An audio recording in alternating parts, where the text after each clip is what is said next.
Okay, we should be live now. Hello, hello, hello. How's it going, everyone? My name is Mitchell Mander, and yeah, we're streaming Genshin. Picking up where we last left off. We started Act 4 yesterday, and we're just gonna continue it on today. What the stupid ad. Anyways, like, subscribe, notification bell, all that cool stuff. Join the chat, yeah. Anyways, let's go back to where we were yesterday. Sorry to disturb you, but we seem to have run into some trouble. We'll repeat this one. It's from yesterday's stream, but we'll repeat that one just so we can kind of be like, oh, this is where we left off at.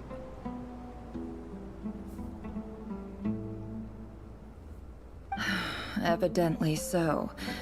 Don't worry, I'm not about to leave you to fend for yourselves. I'm not that kind of boss. And it would go against the Curatorium's labor policy. I'm sorry? What did you hear me say? I wasn't talking about labor policy. Wait. How long have I been standing here? Sup, Beast Mode God? How you doing? Not long. You just appeared by the door a moment ago.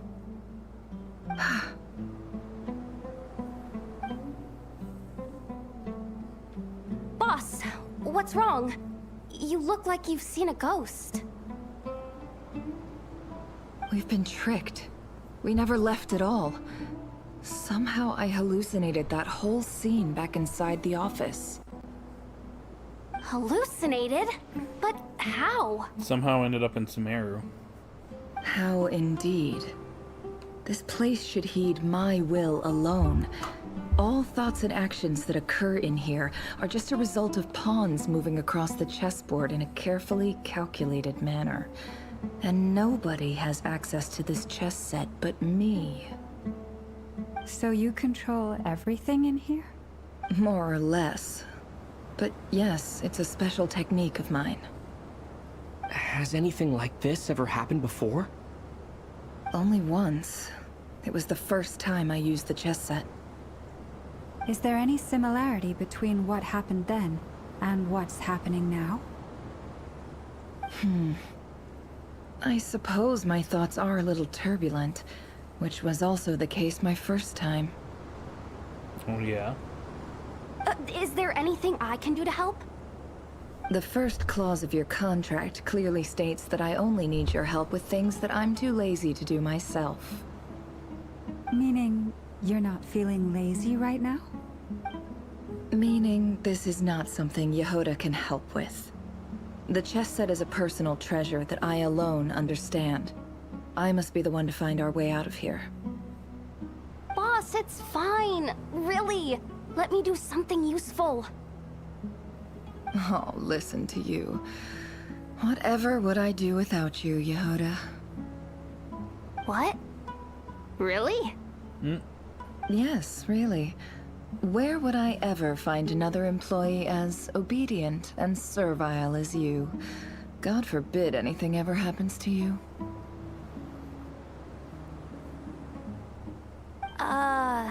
Oh, okay. Well, anyway, I was thinking of fetching some water. There's gotta be a source around here somewhere. I suggest everyone finds someplace comfortable to take a rest. We gotta conserve our energy. Even though all this chess malarkey doesn't exist in a physical sense, mentally speaking, it's all real. And so is our tiredness and fatigue. You don't want to dismiss mental fatigue. Just because it isn't physical doesn't mean it's any less serious. But anyway, I got your backs, so don't worry about a thing. Don't I have the best employees? Jealous much? If we can find a suitable time, I'd love to borrow Yehoda for a day to help out at the Frost Moon Scions. Would you be amenable to that, Boss Nefer? Oh, Lauma. Have I ever told you just how pretty you are? Beauty runs from the tips of your antlers to the depths of your imagination. Oh, that's a llama. Time to rally, everyone. Follow me. As we continue our journey, the same rules will apply. That means stay focused and no talking no matter what we encounter.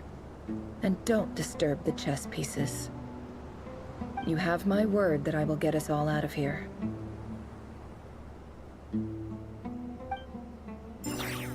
I think this is our village.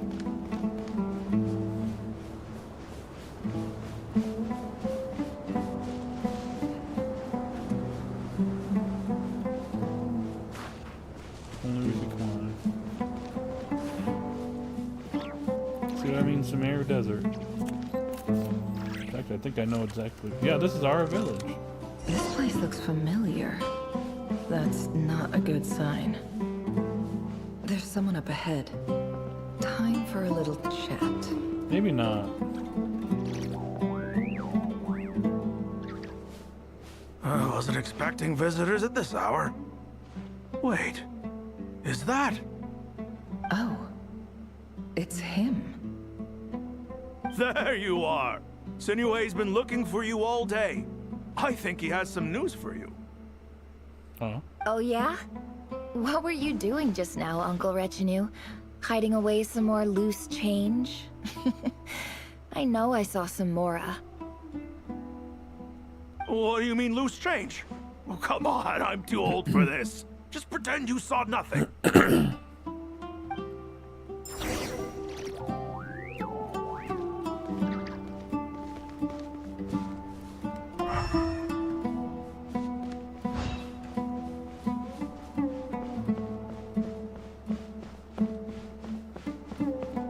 Where is this supposed to be?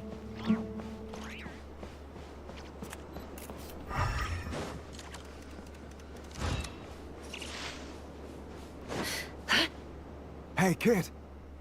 Mind telling me what Sinuhe's been up to recently? I'm trying to get in his good books and I need a way in. Get in his good books? Why? What do you want with my dad, Uncle Apepi? Pep. I've written a new song. I was hoping to showcase it at the next festival, but I'll need his approval. A new song, huh? I'd love to stay and listen, but unfortunately, Uncle Retinue says my dad's looking for me.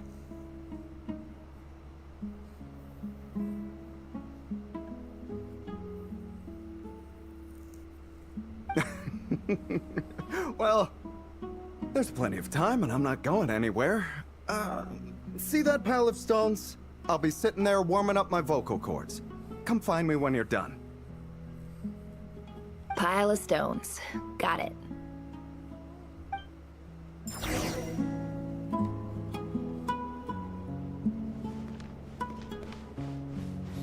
So where is this supposed to be in, supposed to be like,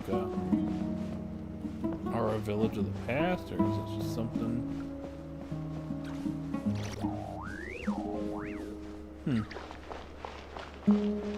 Hi, Dad. Uncle Retinue said you were looking for me. Ah, there's my little princess. If you'd gotten back just a little sooner, you could have shared the spoils of war with me. Spoils of war? Who were you fighting against, Dad? It was just a figure of speech. The aftermath of a sandstorm is no time to be waging war. I was talking about our war against thirst. I went out to fix our water supply problem, and now I'm back. Which means... We have a well again! That's right.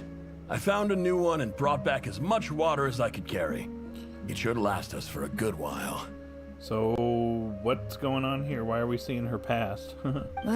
If it wasn't for these blasted sandstorms, our wells wouldn't be caving in. You wouldn't be spending all your time out searching for new water sources. As the chief of our tribe, I'm supposed to be leading us out of hardship and poverty, onto better things. You know how prosperous our ancestors were. I've told you all the stories. And look at us now. Squeezed into these hovels. No one would choose this, if it wasn't for the endless wars over the years. But things are looking up. I started working with some folks from the academia a few months back. They gave me some contacts in return for my assistance in the desert. So you're the Academia's helper now? Special ambassador, they call it. Think of it as a partnership. It's nothing bad, okay? We've been isolated here in the desert for too long. Seeking opportunities elsewhere is the best thing for us, and the fastest way to progress.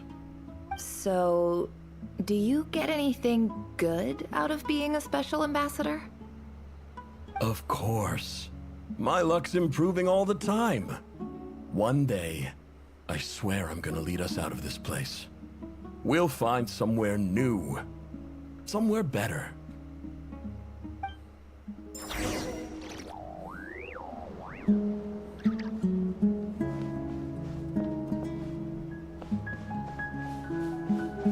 This just makes me want to go back to Sumeru.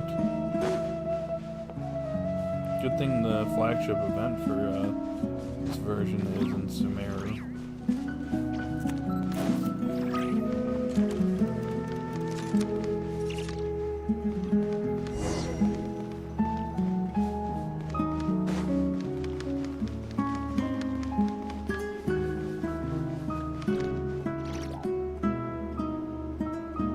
That's our well, and you know it. You stole from us. Well, you've gone from chief to thief, and now you have to face the consequences. Uh-oh. Did you really think you could take our water without permission and get away with it? You're either brave, stupid, or both. And that Special Ambassador Act? Yeah, nice try. We spoke to the academia. They said it was all news to them. No. Can I destroy them? You're a liar and a cheat!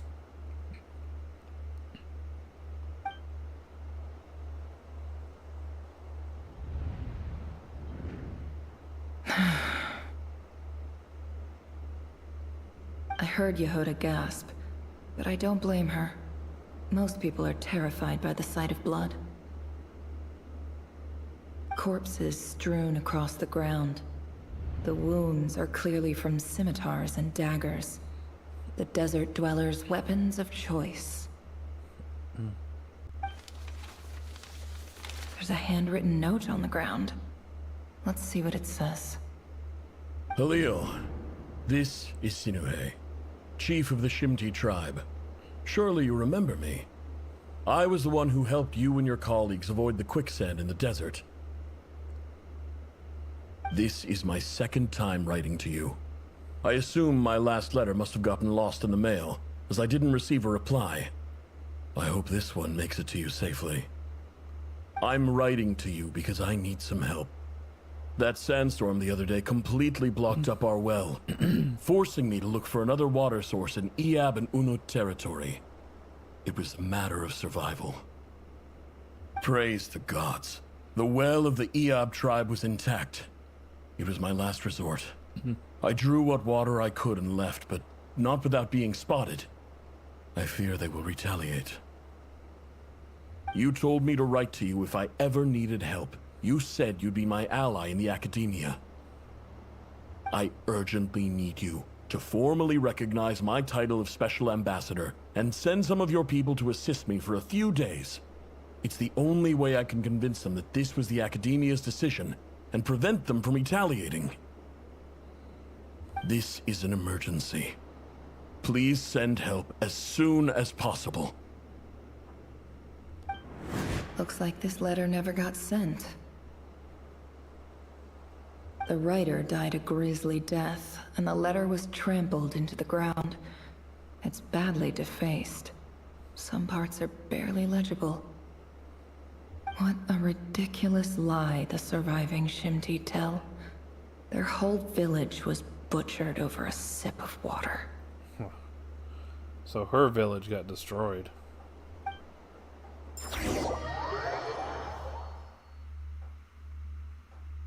Ah, officer. Welcome. Welcome to our humble village. Our village chief? I thought you would at least have the courtesy to provide some respectable libations. This is the finest wine Aru village has to offer. I promise. It's more Candace was the chief.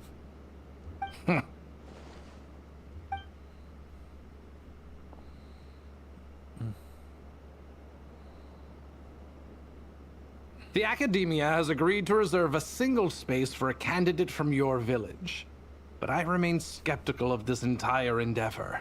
I highly doubt anyone in this desert possesses serious academic potential. Please, have faith. If not in us, then in our god. The child we found shows great promise. I beg you, take her away from this place. Give her a chance. Don't let her talent go to waste.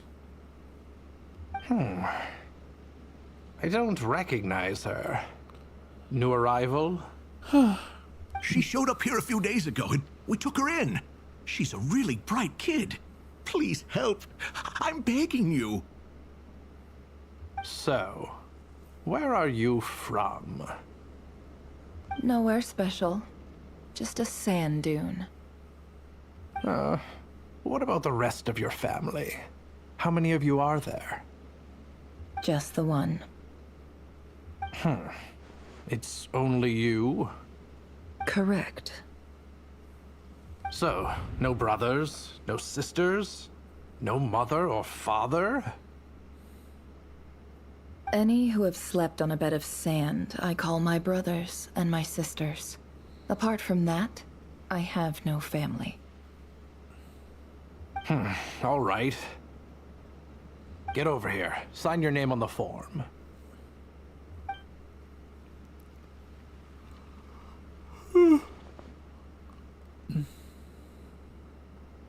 Never. You're rather fair-skinned for a desert dweller.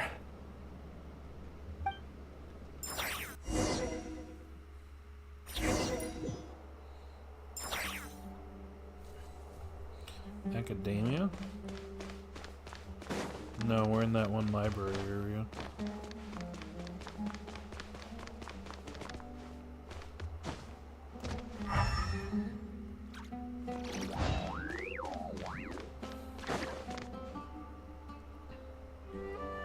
Nefer, this term's assignments have been issued already. Please read through the materials thoroughly, conduct your own additional research, and then write an essay on the topic. Yes, Professor, I'm aware. I just had a couple more questions I wanted to get your perspective on. Oh? Please, ask away. Well, I saw the other students' problem sheets, and I couldn't help but notice that my assignment is much easier than theirs. Do you really think I'm a weak student? A weak student? Goodness, no. Quite the opposite. You have a sharp mind. Almost too sharp. I think what you're saying is, a weak student wouldn't have noticed the discrepancy. And if they did, they certainly wouldn't complain about the lighter workload. You see, sharp as they come. You see things the way they are, and I'm sure you know why they're like that. Because of where I come from. Because I'm different.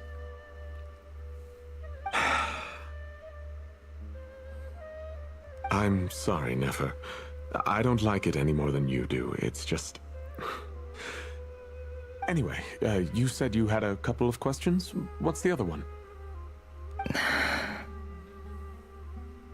I wanted to check. If someone sent me a letter to the Academia, where do I go to collect it? Ah, your family wrote to you.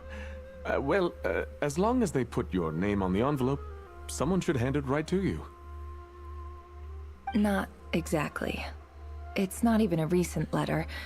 I was just curious where the mail would end up if no one collects it. The House of Dana, I expect. I know there's a box for unclaimed mail somewhere in there, probably sitting on a shelf. Whatever you're looking for, that'd be the place to start. Okay, got it. Thank you, Professor. Oh, don't mention it. Honestly, I feel like I failed you.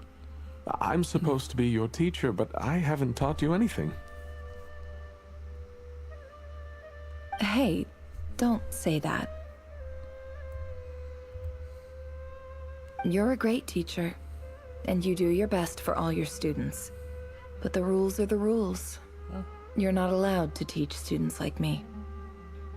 It's not just the academia either. The whole world bends over backwards for the successful, and leaves the losers to suffer and die. Oh, my dear child. Don't tell me you've given up on life already. I haven't. I just think that if you want to make it in this world, you have to find a way to become successful.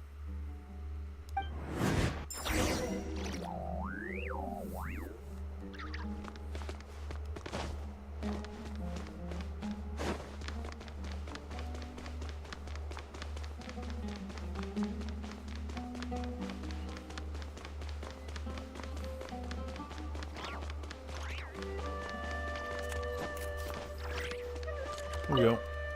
This must be it. A big cardboard box full of unclaimed mail. And probably some letters that ended up here by mistake, too. Let's take a look.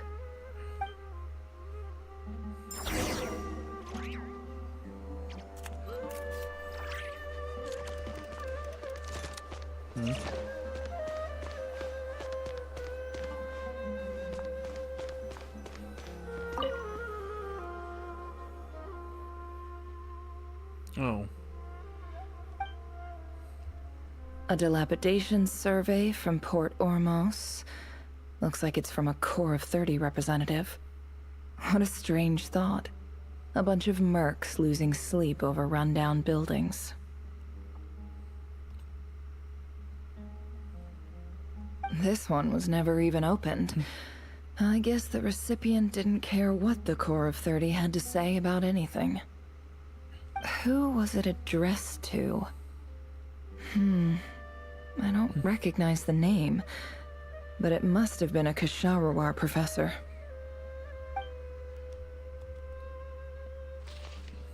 This one is addressed to the Immorta Sage. The title is Changes Observed in Satyavada Life Symptoms. Why do all these letters read like full-blown dissertations?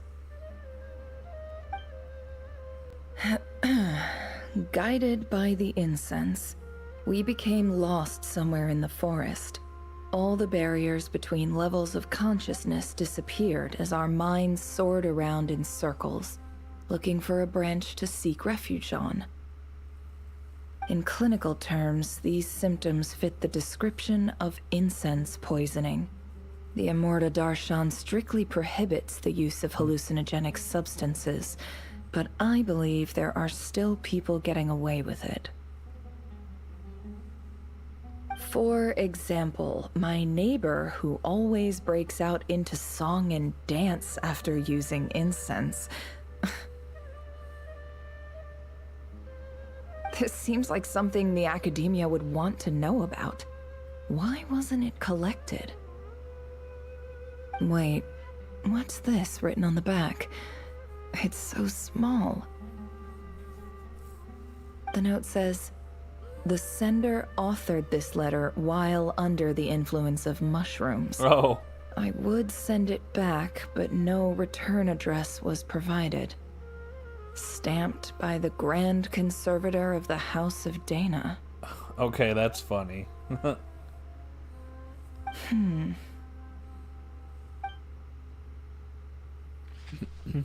This next one is addressed to Grand Sage Azar. A few words of protest regarding recent changes in Sumeru's educational policy. In recent years, the academia has taken on a small number of students from the desert region, as per the policy to this effect. However, it appears to me that these students have not, in fact, been provided with educational opportunities that are, in any meaningful sense, equal to those enjoyed by their peers. As well as receiving dumbed-down assignments and perfunctory tutoring, they do not even have full access to the Akasha system. Education is the fundamental purpose of this institution, which should go without saying in a nation whose founding virtues are knowledge and wisdom. I ask you, is the lip service we pay to the policy of education for desert students truly the standard of pedagogy to which the academia aspires? As Grand Sage, policy decisions are your prerogative, but do not forget your roots. You and I were once students too, as was everyone else in this institution. I do hope you will give some serious attention to this matter. I encourage you to discuss issues like this with myself and others, and listen to some alternative opinions. Great letter. Shame it didn't get to where it needed to go. And the sender is... Huh? Sage Cyrus of Spontamod. I didn't realize anyone else even knew how bad students like me have it in this place. So this is where letters from the Sage of Spontamod end up? Nice one, Grand Sage. Really enlightened leadership. Whatever. This isn't what I came here for. Moving on. I'm not exactly holding out hope that a letter sent from the desert would even make it here. But if it did, where else would it end up if not in this box? I can't believe how much discarded mail there is. Must have been years since someone last went through it all. And this is just one box. The whole House of Dana is boxes on shelves. I don't believe for 1 second that any human being has sat down and read through all the documents in this place. Who has that much free time on their hands? Last one. Wait, could this be it?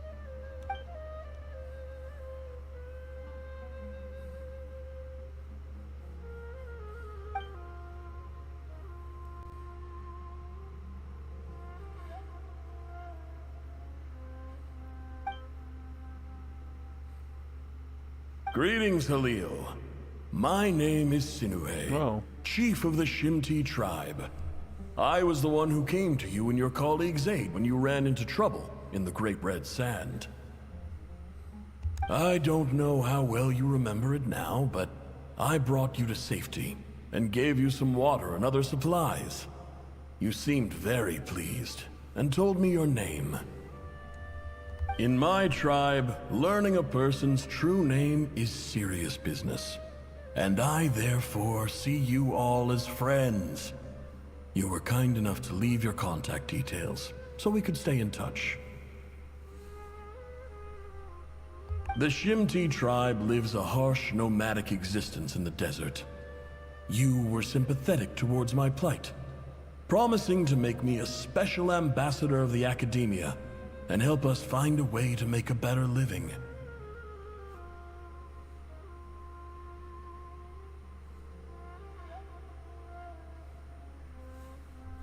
This brings me to my reason for writing. Our tribe has fallen on particularly hard times, and I would like to ask for your assistance.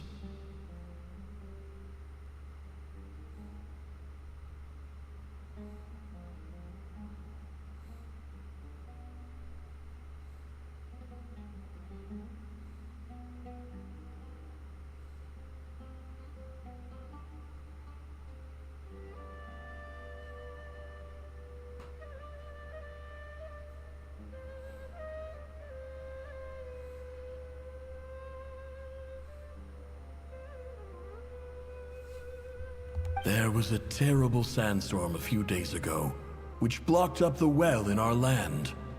To ensure my people's survival, I had no choice but to venture into Eob and Unut territory in search of an alternate water source. The Eob and Unut are descended from the Thamudians, while we trace our ancestry to Tulatula.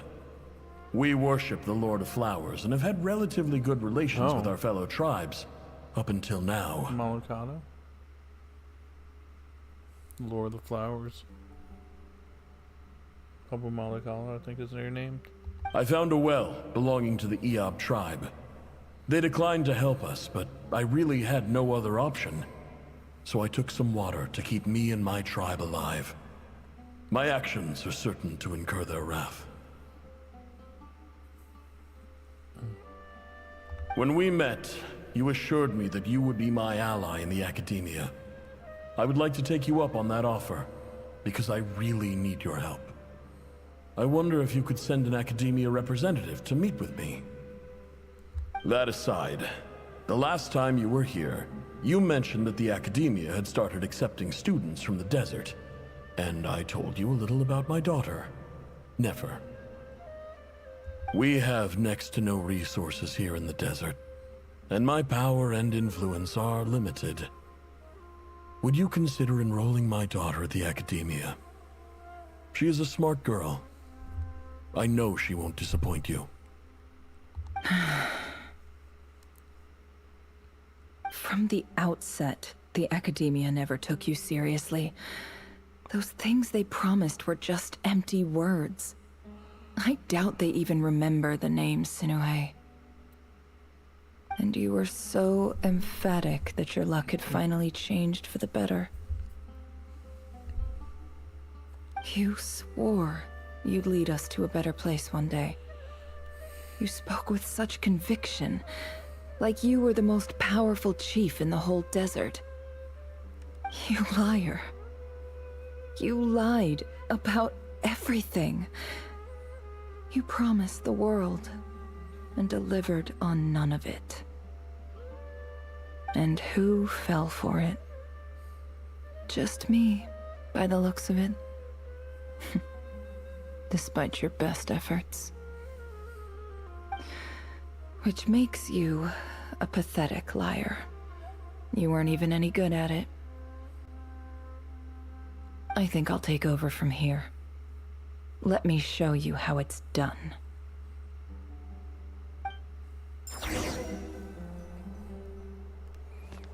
I'm not gonna lie, I think this is cool, but I almost feel like this doesn't need to be part of the Archon quest. I don't know.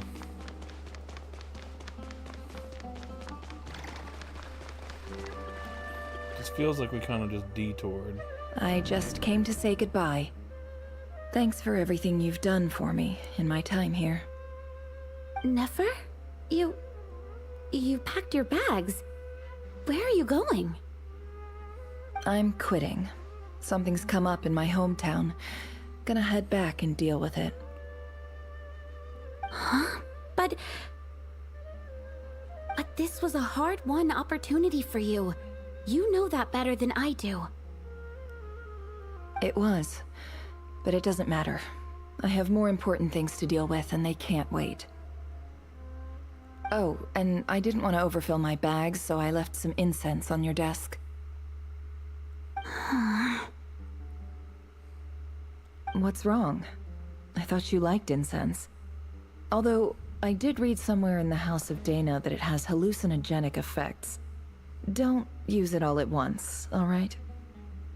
Isn't this the stuff you brought from your hometown? You're just letting me have it? But you said it's a rare and valuable commodity. Yeah, about that. I lied. It's not rare at all. There's this bunch of ruins near my hometown that are practically overgrown with this plant. It's not worth much. Keep it, it's fine. But Nefer... All right, that's all from me. You take care.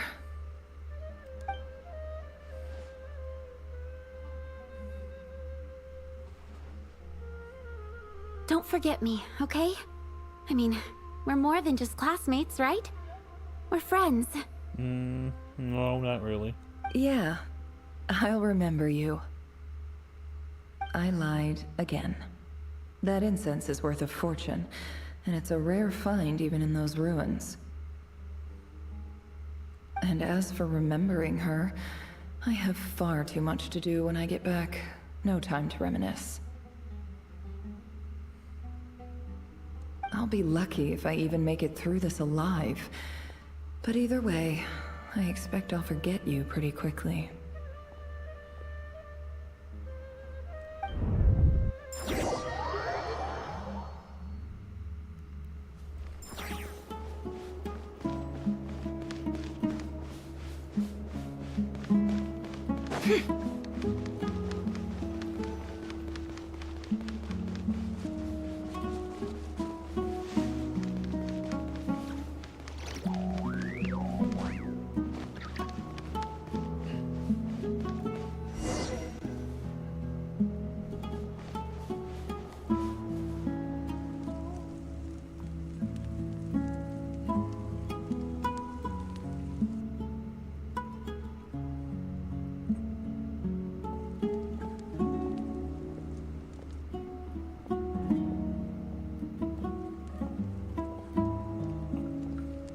I see what's going on. It's a pleasure to meet you, Mr. Arif. So, what does the Academia want? Since they've sent their special ambassador, I assume there's a big business deal to be made. If not, I'd be very disappointed. Please, sir, lower your blade. You're lucky I'm the one they sent. Not all special ambassadors share my admiration for the Iab people. The ever-shifting balance of power in the desert reduced the once great civilizations of this region to rubble and sand. But the story of the Iab has a very different trajectory. Others grew weak, but you grew strong, beginning in obscurity and moving to prosperity. You're the only ones who defied the trend. Huh. So, you do know who you're dealing with? This well is the perfect symbol of your strength, is it not? It used to belong to the Unut, but it looks like you have control over it now. You're not wrong. But I'm sure you didn't come all this way just to flatter us. Of course not. I came to bring you some very good news. Some information that recently came to light, which might just be your ticket to freedom. Records uncovered by the Vahumana Darshan show that a certain well currently under Iab control is built on top of some ancient ruins. These ruins are of great archaeological interest to the Academia. I checked the map carefully on my way over here, and I'm confident that this is the well in question. The Academia is offering 50 million mora in return for excavation rights. 50 million? Huh. No, wait. If these ruins are as important as you say, 50 million's a little low, don't you think? Don't get greedy, Iab. We know far more than you think. We know that you seized this well by force. Wasn't that the first step in your rise to power? To drive away the Unut and steal their water supply? So what if it was?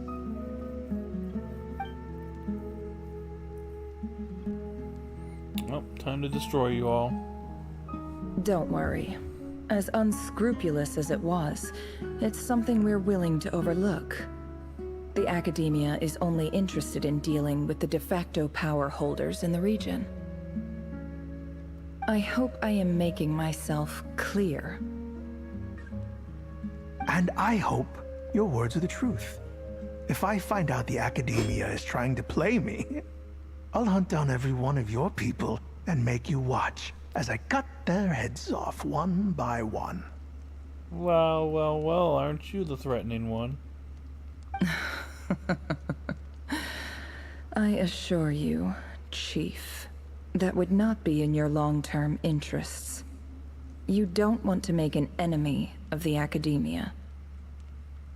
You see how I'm dressed, don't you? I appreciate that you've never been to the rainforest, but surely even you recognize an ambassador's attire when you see it. And what does a barbarian like you have to lose anyway? You really think the Sumeru Academia would bother to come all this way just to lie to you? We have more important things to worry about. Let's smile. All right, I take your point. The Academia is the highest authority in the land. I'm sure you're trustworthy people. In that case, we have a deal. We will sell you the excavation rights. I'd like to thank you, Ambassador. This is good news indeed. Excellent news. In fact, it calls for a celebration. Would you do us the honor of staying a while and enjoying some Eab hospitality? Gladly. I am partial to wine myself, and I trust you are as well. So let's indulge in a few drinks together, in celebration of this momentous occasion.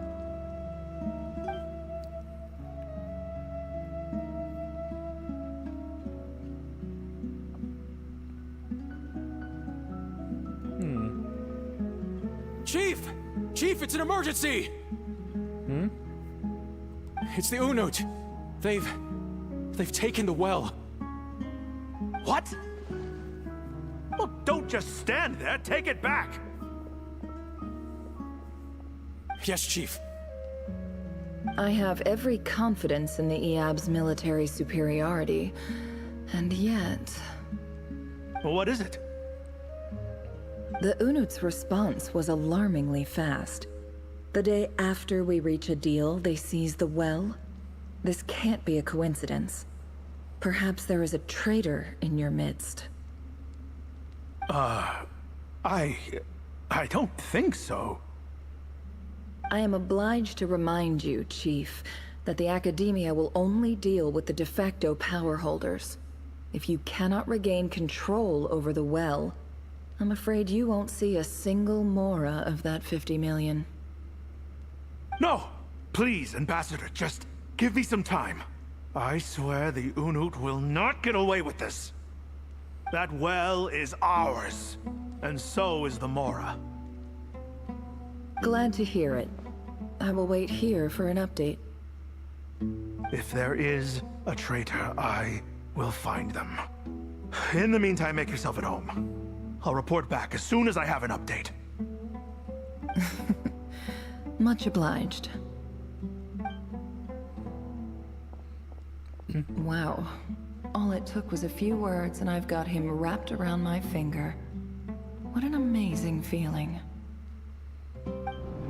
So, in summary, Ambassador, the Academia would rather negotiate with our tribe instead of the Eab, yes? The Eab are ruthless murderers who don't listen to reason. And now they have the gall to interfere in our research projects in the desert region. So let me ask you, Chief. If you were the Academia, what would you do? Kill them all, of course. Precisely. The Academia does not tolerate those who stand in our way. The Eab have held back our academic pursuits for too long, and our patience is wearing thin.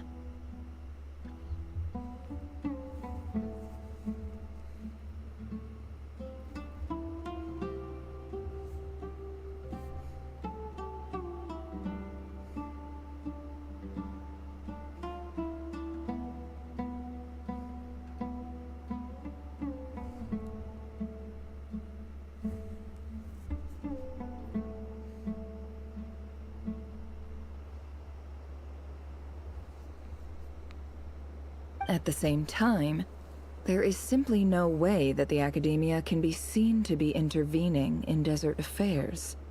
I'm sure you understand where I'm coming from.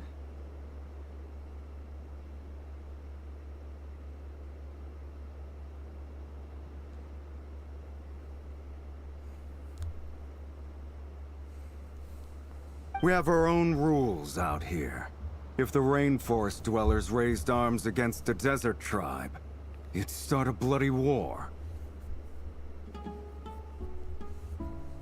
Right. We can't confront them ourselves, but we can support their enemies. The Unut have always had strained relations with the Iab, which makes you our natural allies. Natural allies. Weren't the Iab your allies once? You were quick to send them after us to protect your interests back when we stole that water. And now look at you. You're at each other's throats. Let me be clear. The Academia wishes to collaborate with the legally recognized rulers of the desert in this matter. We are asking for excavation rights to that well, and our offer is 50 million mora. Say no more. I believe we have an understanding. Good. Then I suggest you get to work. Get us access to that well, and the mora's yours.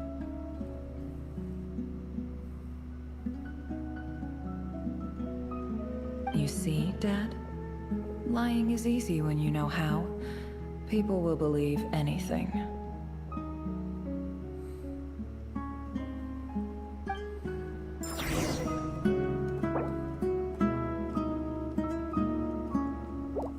Alright, give me 1 second, I gotta pee. I gotta pee.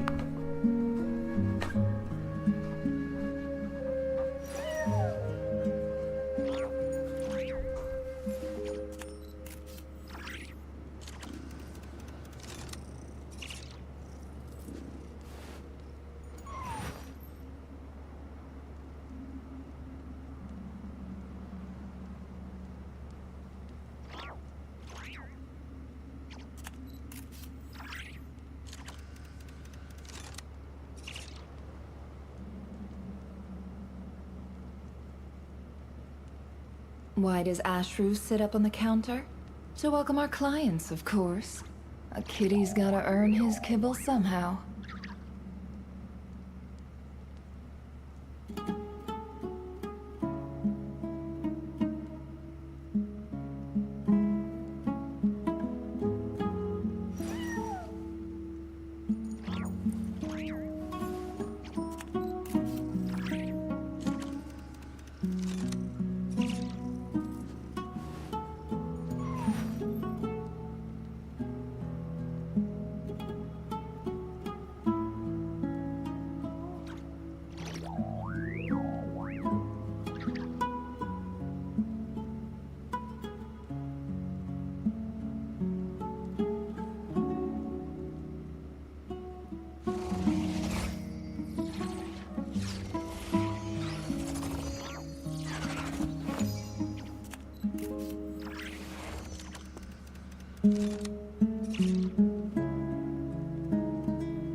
Getting back to it.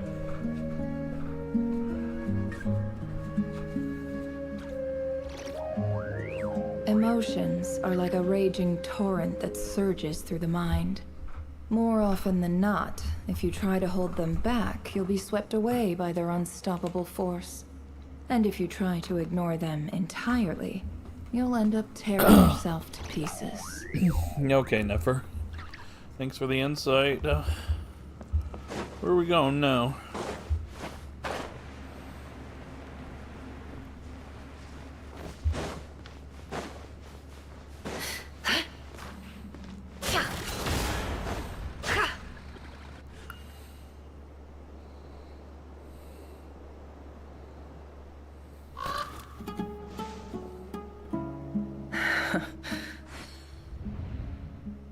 Oh.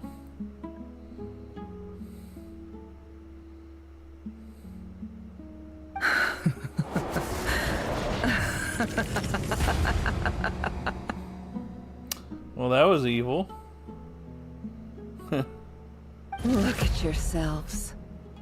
You may be vile, savage monsters, but your butchered bodies bleed like any others. You're no different. You're nothing special at all.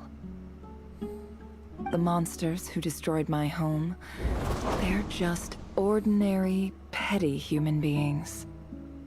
What a joke.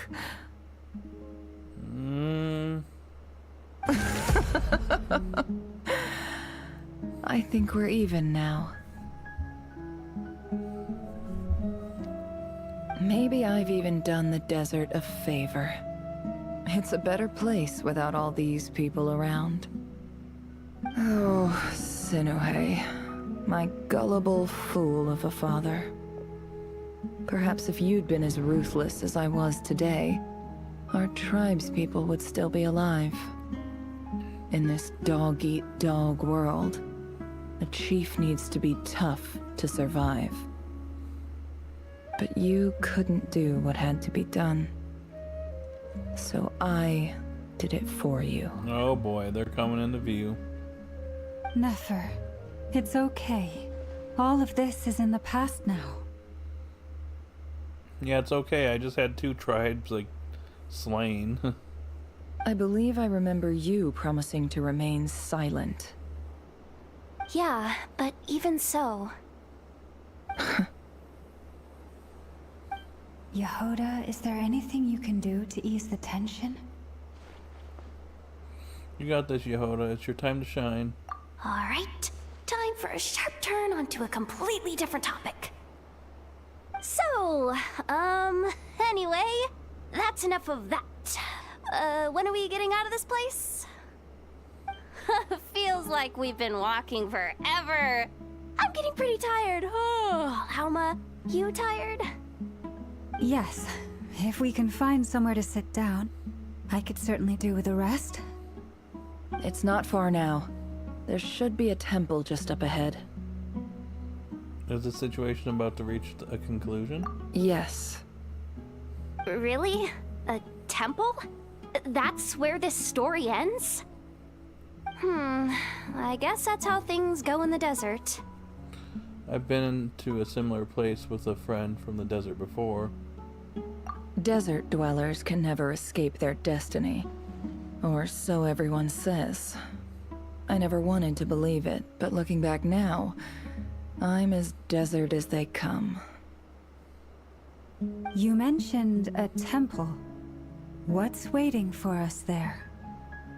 My biggest trade secret of all. Ah. Then I'm guessing it's where you got your power from. The power to peer into other people's minds. I didn't know you were clued up on any other religions. I'm no expert in the history of Sumeru, but since you come from the desert, I would imagine it has something to do with King Deshret.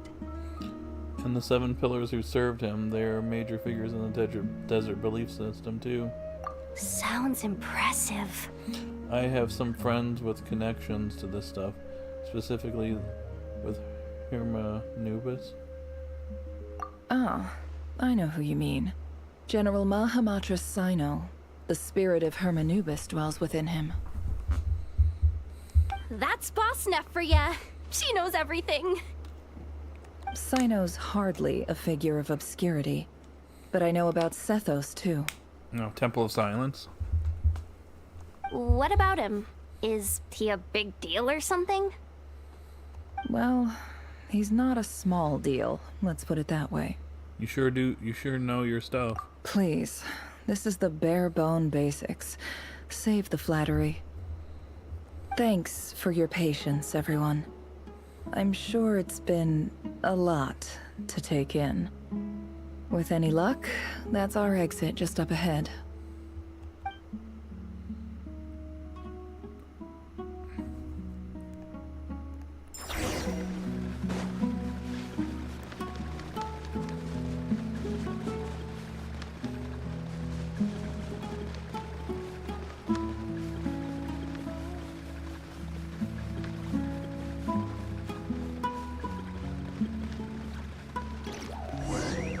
Temple of Silence.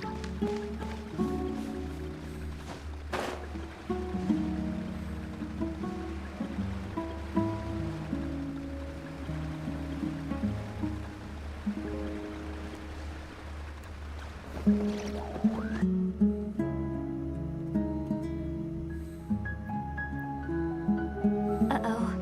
Uh-oh. Uh-oh. I'm totally out of my depth here. I don't have anything to add about any of this stuff. Like, look at that statue, for instance. Oh. I want to do the whole name-dropping, this girl knows her stuff thing too, but I've never seen anything like it before. A statue with the head of a bird. Looks like something out of King Deshret's mausoleum. That's Thoth, the Ibis King, one of the 7 pillars of King Deshret. The legends say that he, the Crocodile King, and the Goat King were the 3 retainers of King Deshret. Let's take a look.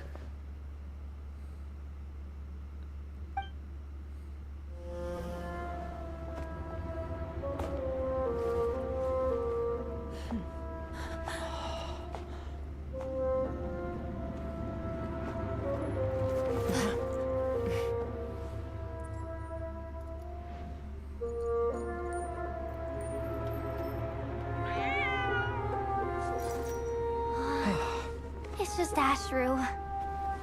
So, all is well?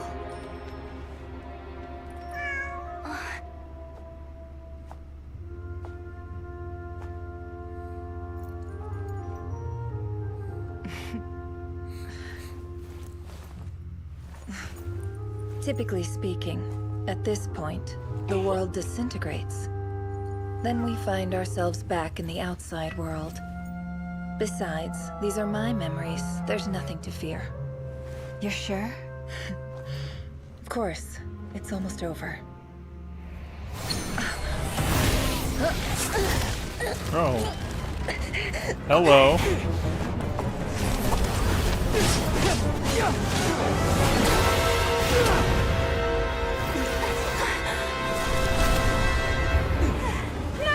Hold on!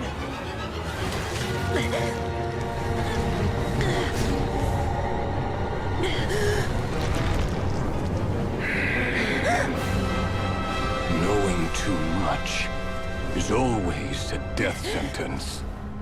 Speak for yourself.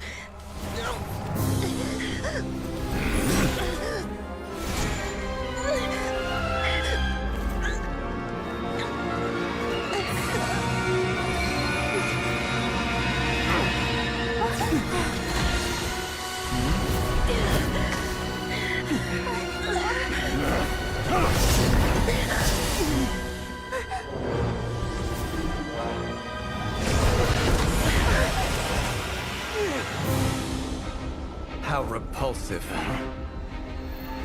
Dainsliff?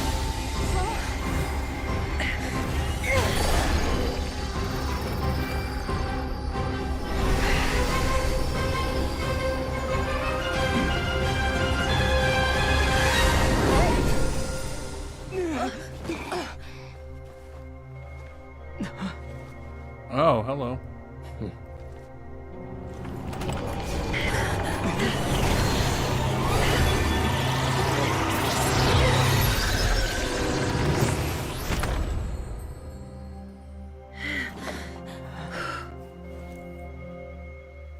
Wow.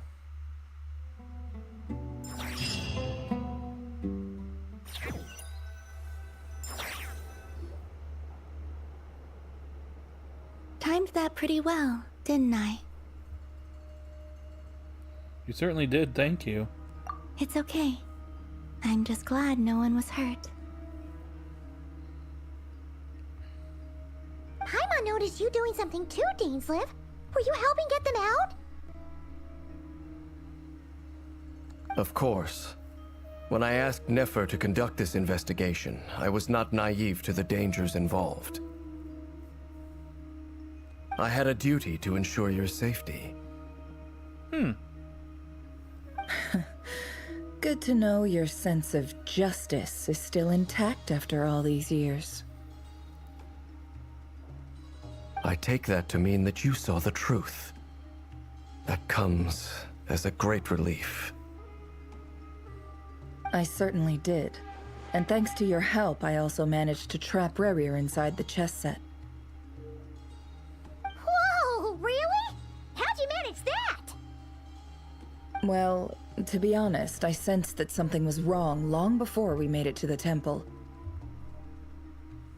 By using this fragment to probe into Rerir's past, well, the monster formerly known as Rerir, it seems I alerted him.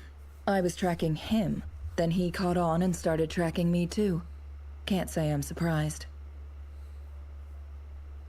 But how did he track you through your thoughts alone? That shouldn't be possible. Rerir was a secret agent who reported directly to the Vinster King. He is an expert at finding a trail and hunting down his pursuers. No wonder. He infiltrated the chess set, read my thoughts, and built a new virtual chess set inside of it. That's why we weren't able to leave at first.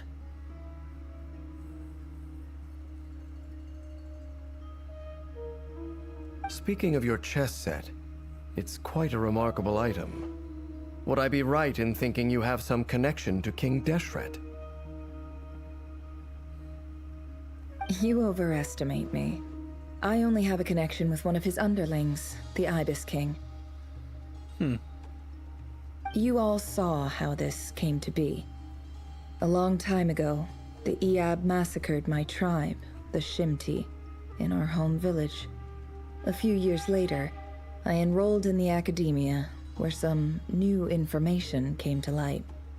The Unut and the Iab fought a bitter battle over the rights to a well, all for the sake of a non-existent 50 million mora. The Iab ultimately won that confrontation, but their victory came at the cost of almost every warrior in the tribe. The final blow to the Iab came at the victory feast, when an Unut assassin beheaded their chief right before my eyes. The remaining Iab fled and have been scattered to the winds ever since.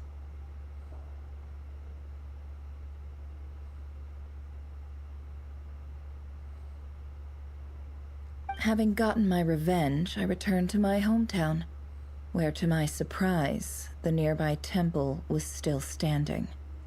There it was, seemingly immune to the relentless hostility of the desert, while my tribal home lay in ruins. As I stood there gazing at the temple, I noticed a cat just outside. This cat, as it turned out, was home to the spirit of the Ibis King. He led me to a gate deep inside the temple, and there he made a deal with me. This chess set is my gift from the Ibis King. The chessboard within is made to the same specifications as the one in the mausoleum of King Deshret, and represents his power of piercing analysis. Interesting. I'm liking this lore dump we're getting. With this chessboard in its container, I gained a certain ability to perceive hidden secrets. Now, you could conclude that the Ibis King simply wanted to give the people of this world the power to seek the truth, but I don't believe that's the full story. Every god plays favorites. Their hearts are as fickle as any human's, full of secrets, perversions, egotistical tendencies. But precious few gods are willing to admit this. It is the same with all powerful forces, including fate itself. Their gaze falls preferentially upon a select few. As you rightly point out, this is an act of favoritism. If you're alluding to the Abyss, then yes, I agree. Gather the others. It's time to share everything I've learned.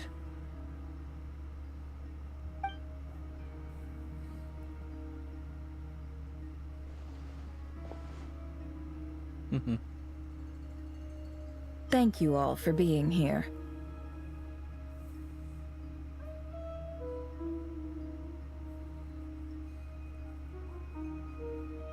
As promised, I did some further investigating into the Rerir of Solnari's background. I am pleased to report that the investigation has been most fruitful indeed. The Rerir of Solnari, real name Rerir, was once a Khanrian subject who served the Vinster King. I will now share the important details of his story. Please save any questions or comments for the end.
So that's why he's so obsessed with the moon. A tragic tale, to be sure. But it does not excuse his many transgressions. No matter how much Rerir suffered in the past, the fact remains that he is what we know today as the Wild Hunt, wreaking havoc upon innocent lives in Nodcry.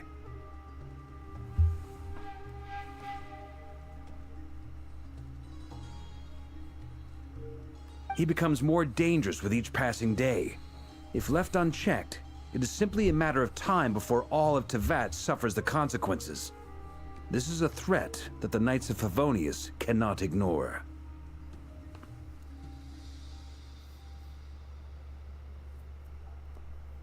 A question for Miss Columbina. Forgive me if this is presumptuous, but have you ever seen the spatial gateway that appeared in Rerir's memory? Never. But I have heard stories of something called the Moon Gate, and this seems to fit the description.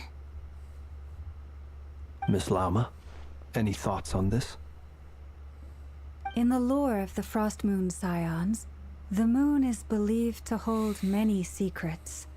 Some sources speak of ancient knowledge, others of a gateway to the unknown.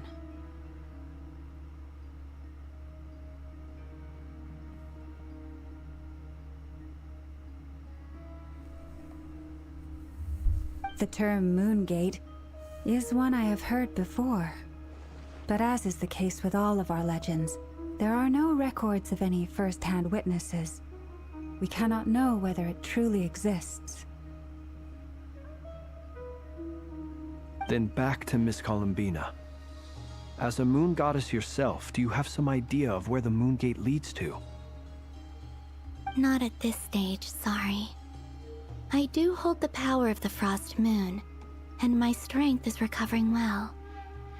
I can sense that the gate would open at my command, but... But there's more to the power of the Frost Moon than that? Yes. A moon goddess has the right to open the Moon Gate, since it is a path to the moon. But as never mentioned, holding open a spatial gateway takes a huge amount of power. Hey, what's up, Pokefan? How are you doing? And right now, I need to conserve my energy to fight the Rerir of Solnari. I'm afraid this is one mystery we may have to leave unsolved for now. I agree. Better to save your strength. But if you'll humor me for a moment, I have a bold conjecture of my own regarding the world beyond the gateway. I highly suspect that neither Tholindis nor Rerir made it through unscathed. The evidence pointing to this is the fact that the Rerir of Solnari exists in the form of countless fragments.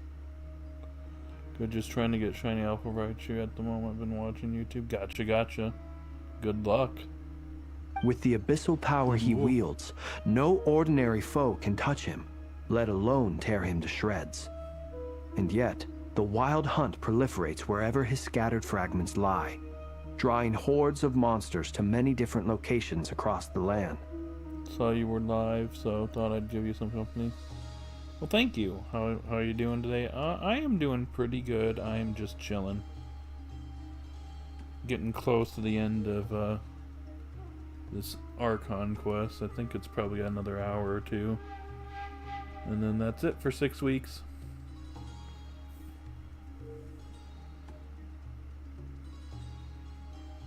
We'll be doing ZA next week, though.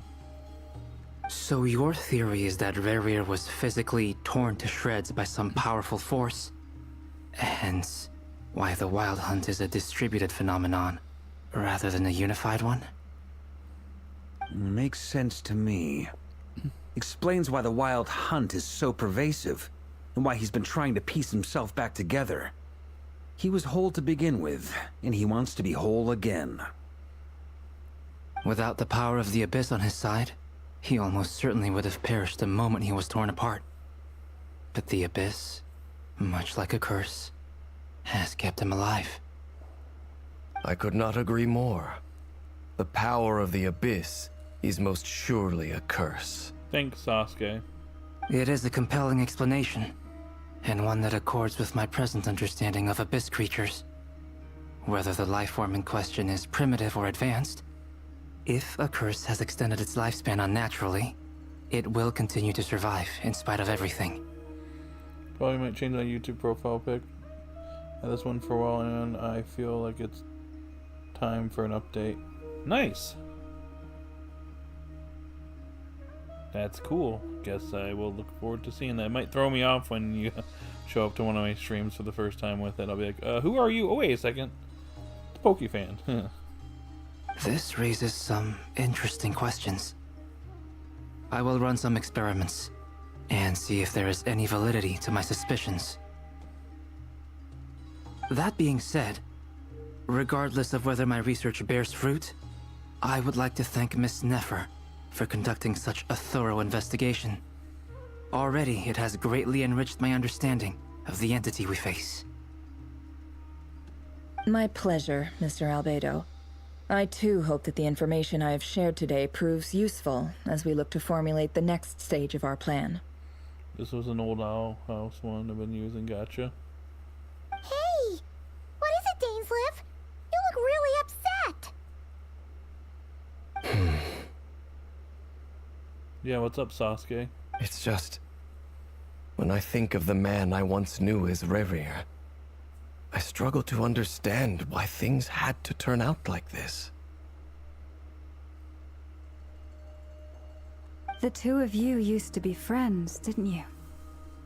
I don't know if these words will bring any comfort, but my heart goes out to you. Mine too.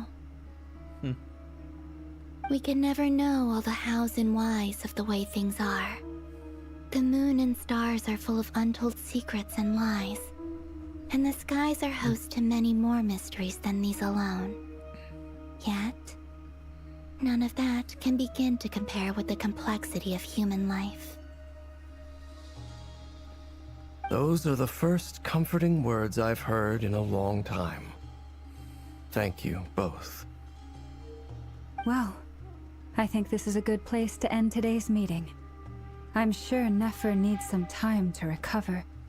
She's been through an awful lot today. That's very thoughtful of you, Lama. Of course. Sounds good to me. Take some time to rest and digest before we reconvene to nail down a plan. We're coming up with the plan.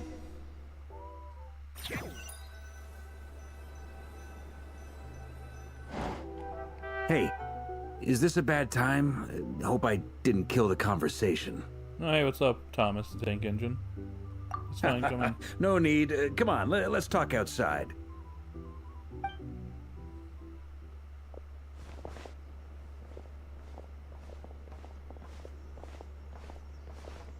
Anyway, Nefer went back to the curatorium to get some rest. But before she left, she shared some things with me that I thought you should be aware of. Firstly, although she managed to trap the Rerir of Solnari inside her chest set, there's no guarantee that the power of the Ibis King is any match for one of the 5 sinners. Their powers are beyond our comprehension.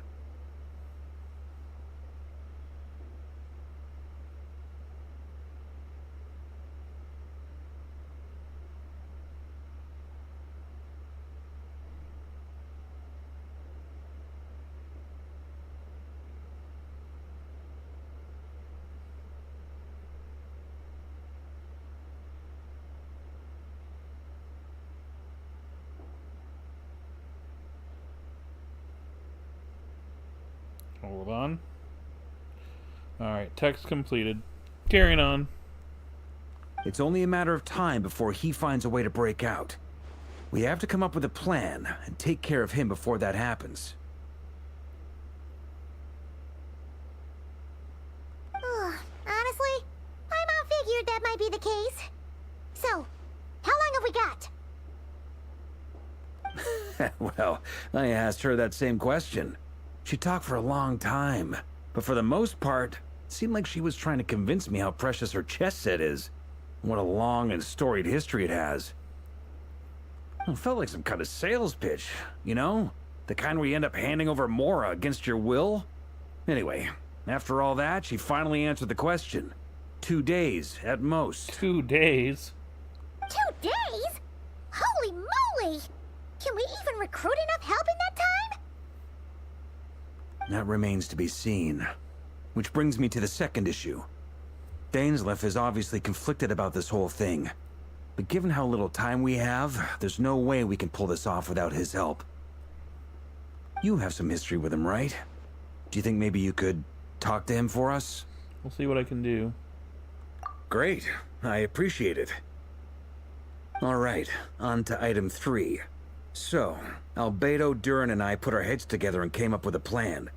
Can't promise it's gonna work yet, but at least it's a start. We figured we'd bounce the idea off you first. We'll explore it further once everyone's recovered. Oh, please ask away. Oh, Paimon's dying to hear this. Alright, so, here's what we're thinking. Okay.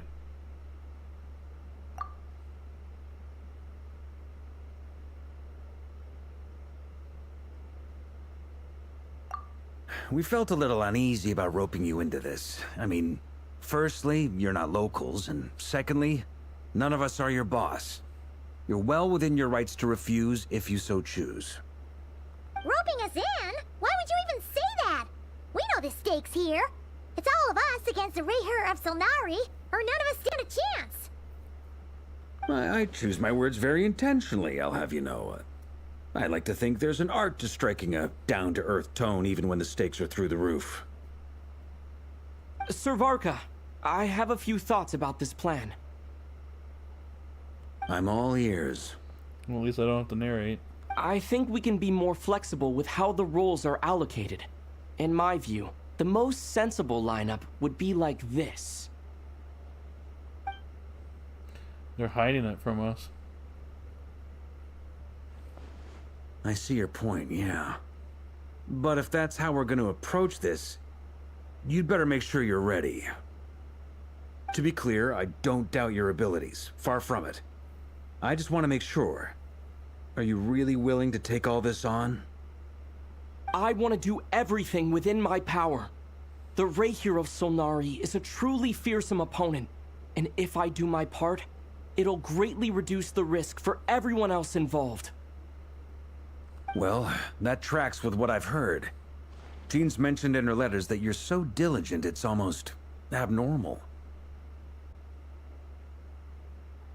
As in, most people weigh up the risks and rewards in situations like this. but you seem to just march towards danger without a moment's hesitation. Of course, everyone appreciates a fearless pioneer. But all that aside, I'm the Grand Master of the Knights of Favonius, and you're our honorary knight. I want to make sure your courage doesn't come at the expense of your safety. Thank you, Sir Varka. I should be the one thanking you. It means a lot to have you on board. I'll give some serious thought to your suggestions.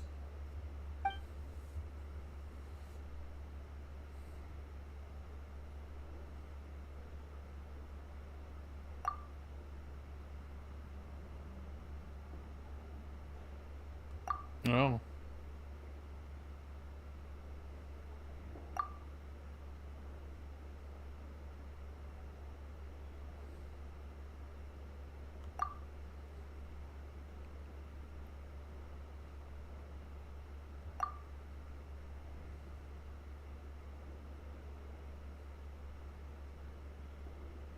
Huh.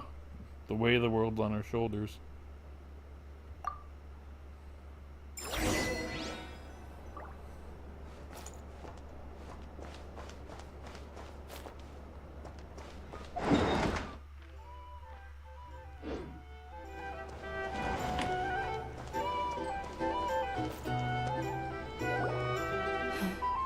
This is a thorough plan, but I do have one last question before we take action.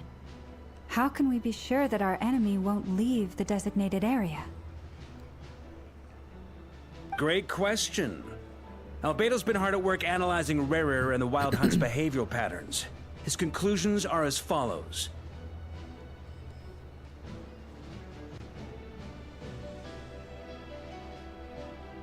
Firstly, from the earliest known confrontation until now, Rerir has never displayed any ability to manipulate the dimension of space. So it's unlikely he has any power in that domain.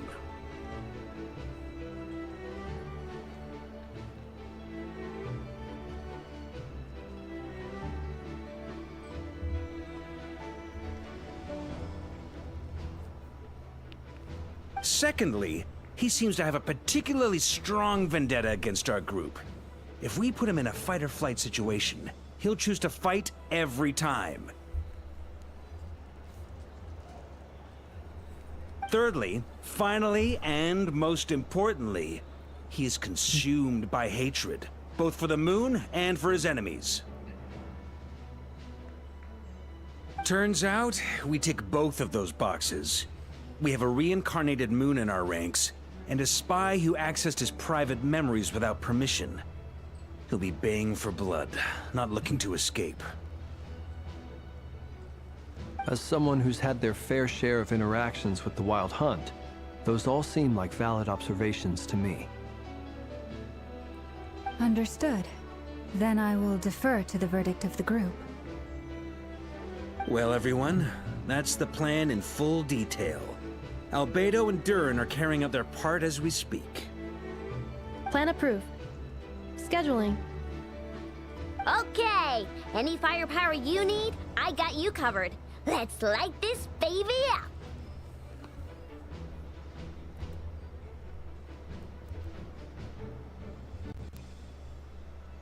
The Frost Moon Scions are behind you as well.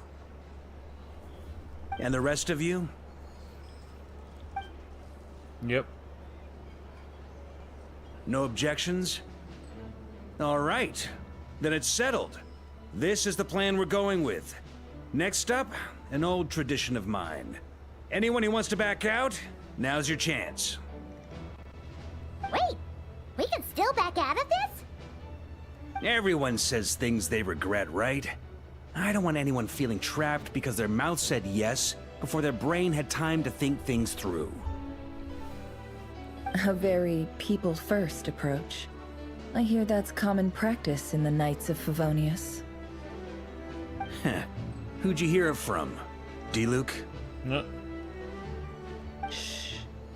We don't use people's real names at work. This contact will be known only as Owl, please and thank you. No. This plan can only work if everyone does their part. Flint's and I will absolutely support it. We shall indeed. You'll be glad you accepted our help. Also, you are the last person I expected to see here, Miss Dory. It's not often I get called Dory in a work context. My peers usually call me Lord Sangama Bay. So, the longer your name, the higher your net worth. Is that the idea here? In that case, Mr. Flint's here must be worth a fortune. That's right, I know your full name. It's... Oh. The walls are thin here. I'd appreciate you keeping that a secret. Okay, fine. I'm actually only here as a favor for someone else. Do you have any idea how much it would cost to hire me otherwise? Oh, does this mean someone out there actually has the power to boss Dory around? It most certainly does not. We have a long-standing and mutually beneficial business partnership. She's actually the mom of a friend of yours. Alice? Said mom supplied me with a great little trinket, but now that lady's ruined everything. If I don't start building a little goodwill now, my whole business in Notcry is gonna go down the drain!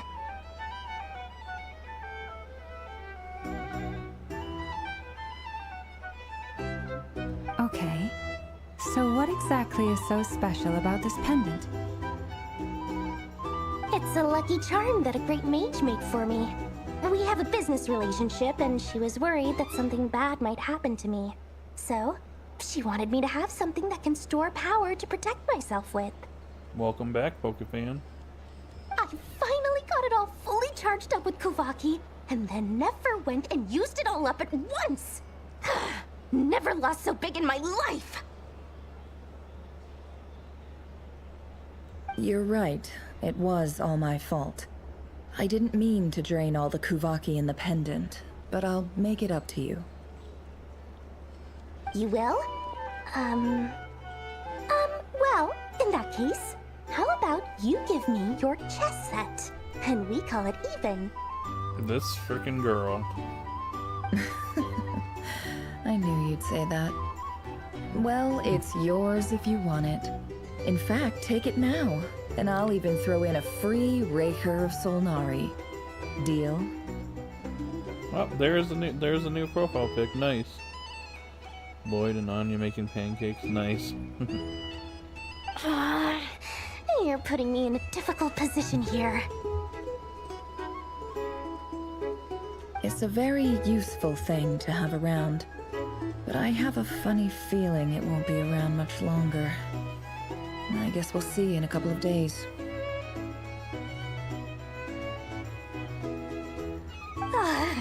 Looks like bankruptcy for me. No. Too bad. Hey, don't be so pessimistic. See this through and you never know. You might find a new business opportunity on the other side. And where's Danes live?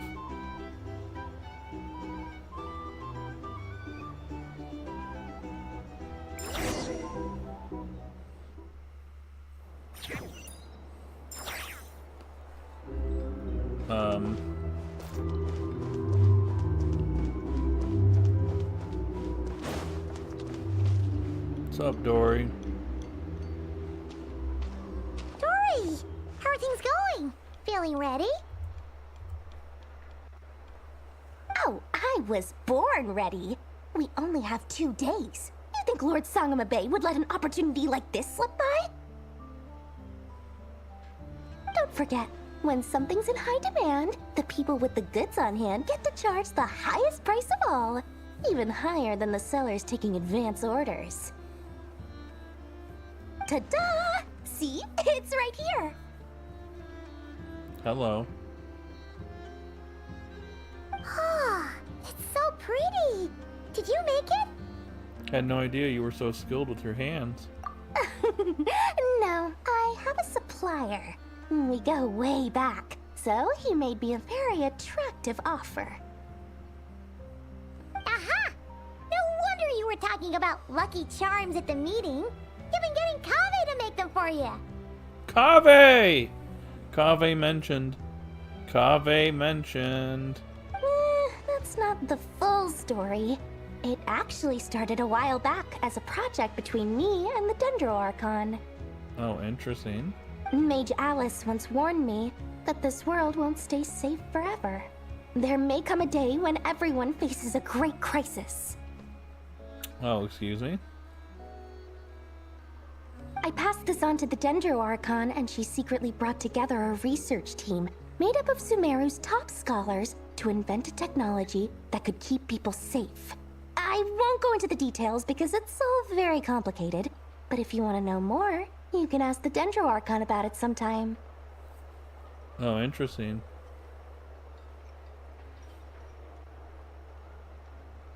Lucky charms. Well, I mean, if you got 2 days before a world-ending threat shows up, might as well eat them, right? Anyway, point being, it was the Dendro Archon who asked Kaveh to build this little contraption. As one of the top Kashara War talents, he was the obvious choice. Kaveh coming in to save us. Took him long enough. He stressed over it for ages. Must have gone through at least a dozen designs before producing a final product. But that's Kaveh for you. Yep. Marak delivered it to me a couple of days ago, along with a letter from Kaveh. Could I ask why I'm sending this technology to you? What's your proposed use case? Has it been approved by the relevant authorities? So nosy. My fault for sending him the research permit to begin with. I wonder if she has funny dialogue in Japan again, in the Japanese dub. Surely Nahida must have told him you were involved in this project. He was probably just nervous because you're always so secretive about your business. Yeah, if you're still here, Pokefan, fun fact, her Japanese VA is hilarious. She sounds pretty chill with her English dub VA, but her Japanese VA is wild. It's actually really funny, actually. Could be, could be. Anyway, I just replied, let's hope there never has to be a use case, because it would involve grave danger. Does sound funny. I should probably, if I get a second here, not like right now, but maybe in like a day or so, maybe I'll link you a video and tag you in a video in Discord. Yeah, in the last update, she came back and let's just say, it sounds like she just made a bunch of noises in the recording booth. No, you're good. You good? I'm just we're just getting ready for the climax here for this Archon quest. It's coming. Fair enough. But it sounds like he was just being cautious. He probably felt responsible as the one who made it. Or maybe he was asking as a favor for his housemate. I'll hate them. He's done that before. Not sure why, though. His housemate doesn't seem to really care that much about this kind of stuff. I'll hate them? Either way, all's well that ends well. I'm just glad to finally have my hands on the product. I wouldn't want to be without it, given the potential dangers that lie ahead.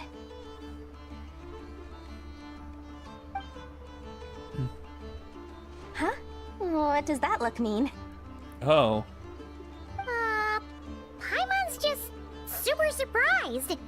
This must be the first time we've ever seen you actually get serious about something. This is not the Lord's song about Ganamo Bay. Ganamo Bay, we're used to. Well, a long time ago, I made a promise to myself. I promised that I was gonna live every day of my life with a big beaming smile. Obviously, Mora plays a big part in that. But there are always gonna be times in life when you have to give something back. That could mean paying back a debt, returning a favor, or showing some kindness. Alice has been a huge help to me over the years. She was the first investor I ever had. And I want my investors to know that Lord Sangamabe is the best in the business. Is she going through a character redemption arc here? She's like my least favorite character in the game, but like suddenly I'm starting to actually like her more now. She might be redeeming herself here. And more than that, no one knows what the future will bring. Whatever happens, I want to make sure the Dendro Archon and all of Sumeru is prepared to face whatever comes. So back to the pendant. You never intended to ask for it back, did you? Oh, that? I was just making sure Nefer and I are square. Don't be thinking it was some sort of benevolent act. I'm no saint, so don't treat me like something I'm not. Of course. My priority is doing the business that I want to do. So long as my conscience lets me, but it usually does. That's the Lord Sangama Bay business model. All right, if you say so. I do say so, and that's the whole point. I'm a businesswoman. Don't go trying to figure out what kind of person I am. You'll exhaust yourself. Much easier for everyone involved if you just take my word for it. Oh, and could you two help me get this stuff where it needs to be? Thanks so much. You're my favorite assistants. Okay. I kind of gotta pee. But I'm waiting for the opportunity. And that opportunity is right now. Time to tinkle. And then we'll continue.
I'm back!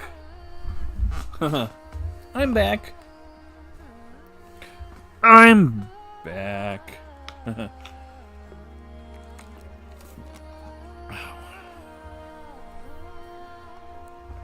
No. Moving on. Light it up! Full throttle! Hanging out with my two best buddies. Traveler, Paimon, it's good to see you. Everything going smoothly over here? Kinda. Sort of.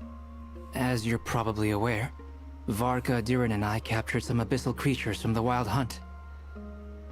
Per the plan, we dissected and analyzed some samples of these creatures. The process went very smoothly. The findings, however, come with some troubling implications. Oh. What? You can actually dissect the Wild Hunt? That depends on your definition of Wild Hunt and dissection. Harmless, lifeless. These words are accurate descriptions. Harmless, lifeless. The Wild Hunt is an interesting phenomenon. In and of itself, it doesn't seem to possess anything akin to a human personality. But taken as a collective, the medium through which the Wild Hunt is summoned does appear to have a soul. Rerir? Master griped a lot about the wise Horoptatyr, and seemed somewhat fascinated with the foul Certology. But she barely mentioned Rerir at all. I don't think that was because of his lower social standing, though. Anyway, it's a pity. I should like to hear her thoughts on the nature of the life form he has become today.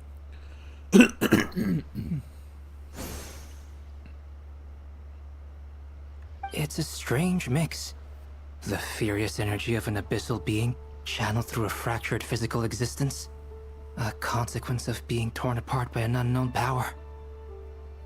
Perhaps the only explanation for his survival in this state is that he sacrificed a degree of individuality in exchange for a continued existence.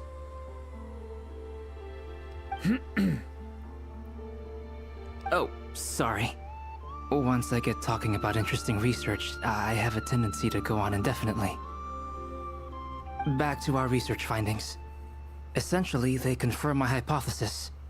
Rerir's corpse is completely contaminated by the Abyss, and the effects are irreversible.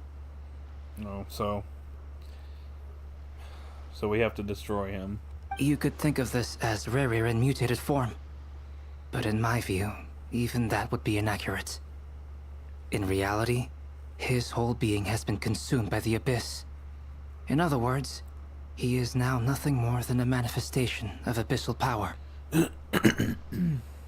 Unfortunately, at present, we have no means of completely eradicating abyssal power. Hence, we cannot fundamentally destroy the Rerir of Solnari either. That's not so good. Oh, that's terrible news. So, that's it? We can't defeat him? Not even if we get the power of the Three Moons? Miss Columbina's situation is a difficult one. She can never achieve wholeness when the world does not accept her presence. It's as if her creator banished her to a place she can never be accepted. It means she spends most of her energy just on her own survival. Given the circumstances, it's only natural to despair. But we must see this plan through to the end. Time to kick off the backup plan. Backup plan? Oh, Paimon almost forgot. This is for you. Dory asked us to bring it. Ah, how wonderful. Well, thank you for making the trip. Durin and I will be heading off shortly. I'm sorry I won't be there to protect you in person this time. Please be careful. We will. All right then. Stay safe.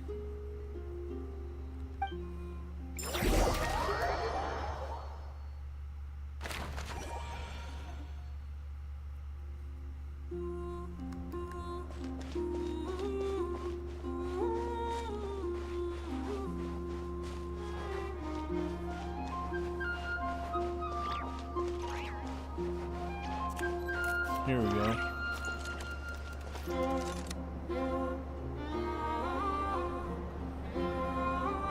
Miss Lauma, is everyone here?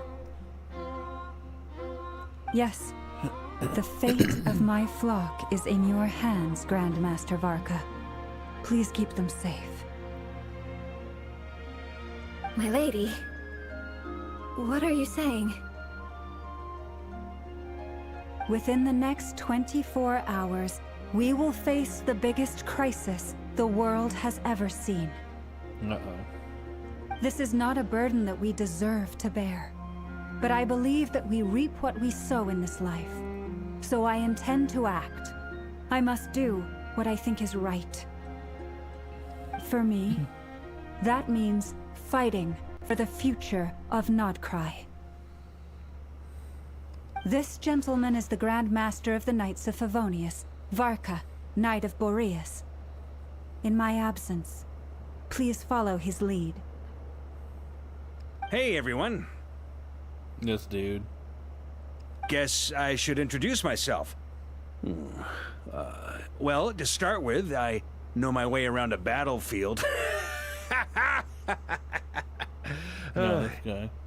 The biggest strengths are honesty and hard workingness.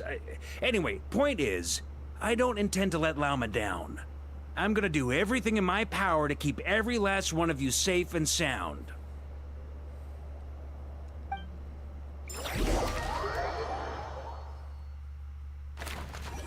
Dane and Columbina? Oh, everyone, we're just going to everyone? Rev the engines!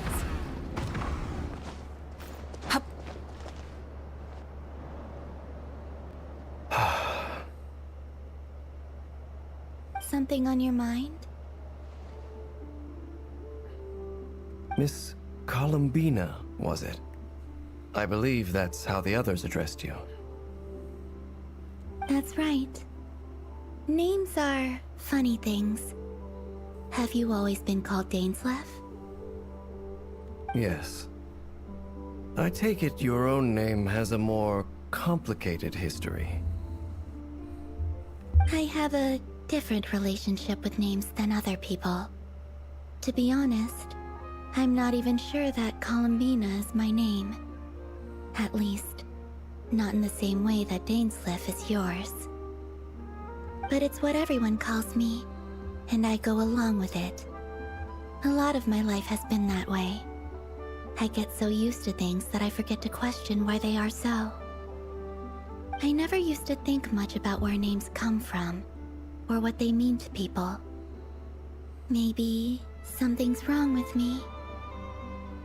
You're different from other people. I sensed it the first time we met. You're more perceptive than most. I'm sure your long life and rich range of experience explains that. Do you ever find yourself missing Conria, Mr. Dainsleif?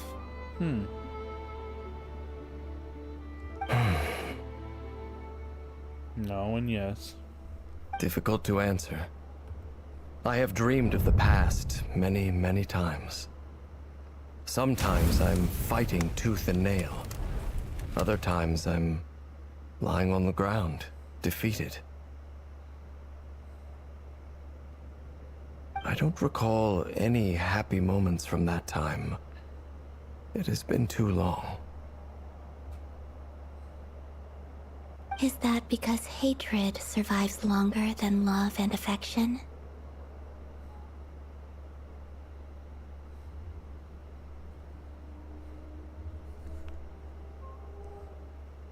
That would not be for me to say. I make no excuses for the grudges I bear. But whatever the reason, I remember little that was beautiful or sentimental. Thank you for your help with the Rerir situation. Without your efforts, I never could have learned the hidden truth of his story. Kind of think Nefer also needs to be thanked too. You're welcome. I know he's your friend. Friend? He betrayed me. And I never really understood what he was going through in life. Some friendship, that is. Okay. So, do you plan to fight him with us? He's backing out?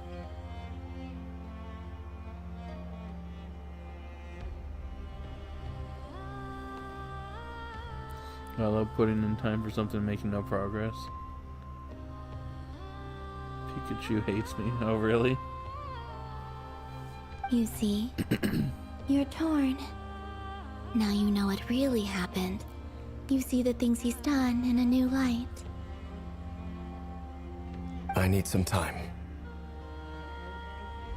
Of course. I completely understand. Anyone else in your position would feel conflicted too.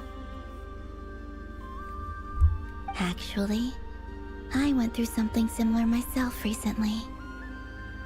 Something happened that changed my perspective on a situation. A situation I took for granted at the time, but now I feel very grateful for it. You mean the Harbingers who still support you, even though you've left the Fatui? Yes. I always thought they were only helping me because Harbingers are forced to work together. But then I abandoned them. A warrant was even put out for my arrest. And even now, they still support me. Which means I was wrong about them all along. Clearly, they view you as a friend.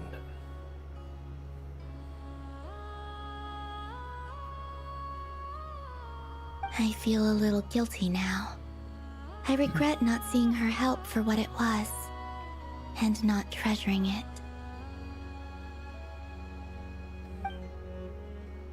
I see the guilt that you're feeling now, because I feel it too. Hopefully, talking about it will do us both some good.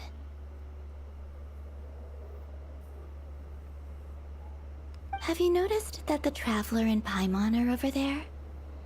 I think they've been listening. Huh. Shall we say hello? Yeah. Sure. Hello. Yeah. Ah! They caught us! Sorry, we were just concerned about you.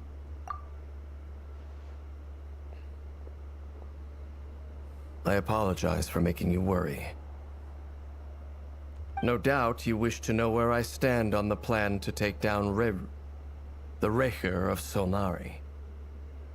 I'm afraid I need a little time, but I will seriously consider joining you. Curious when we're gonna get Mega Dimensions news. I'm guessing maybe December? Possibly. I haven't really been paying attention to Mega Dimensions, I just know about the DLC. They said it's gonna be out early next year, so I think they're probably gonna do that before Pokemon Day.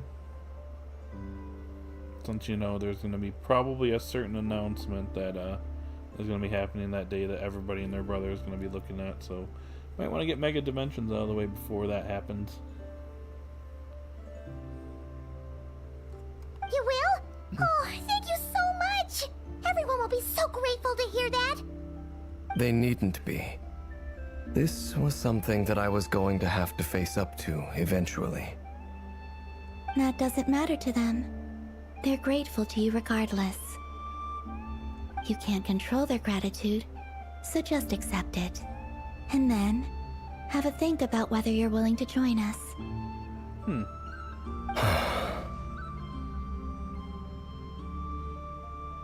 Yeah, I wonder what the announcement could be. Don't know. Guess we'll find out. Oh, next area. Pay attention to the bottom right corner. It's nearly showtime! Let's go rendezvous with the others. You know the place. Almost time.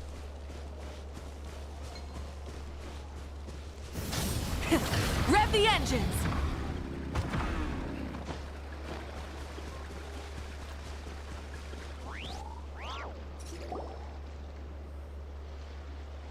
Ah, you're earlier than I expected. Hey, Flint's! Been waiting here long? Not too long. I came a little early so I'd have some time to think. Are you nervous about the battle? Quite the opposite. I'm reminiscing on my past battles.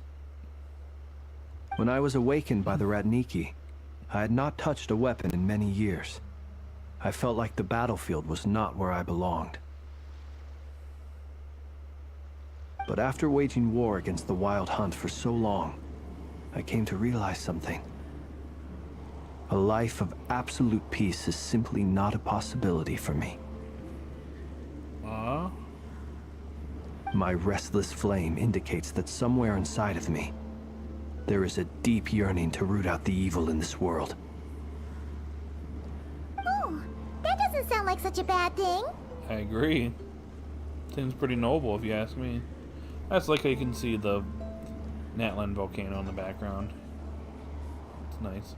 Well, in the past, when I was a Fae whose primary concern was hibernation, it was hardly ideal. But it certainly serves me well here in the present. And I am delighted to be able to join forces with you in this endeavor. Looks like I'm not the first to arrive. Nope, Llama's here. Ah, Miss Lauma. Did you sleep okay last night? I struggled to settle down at first because of the nerves. But don't worry. I got enough sleep in the end. I'll be just fine. Thanks for everything. Please. I'm just doing my part. Never! Over here! Everyone's joining. The goods have been delivered and the backup plan is underway. Ino asked me to relay a message. She said Anefa will be on high alert and keep a close watch over all secondary districts where defense is required, providing support as necessary. Meanwhile, Ino herself will provide range support to us directly, using her latest invention. Excellent. My thanks to all involved. It's happening. He's getting close to breaking out. The chess set's looking a little unstable. Uh-oh, the music changed. It won't hold him much longer. We should be prepared to engage at a moment's notice. No sense sitting around waiting. Let's make the first move while we still have the option. I agree. Paimon, find a safe hiding place. Okay, here we go. Got it! Be careful, Traveler! It's about to happen. I will.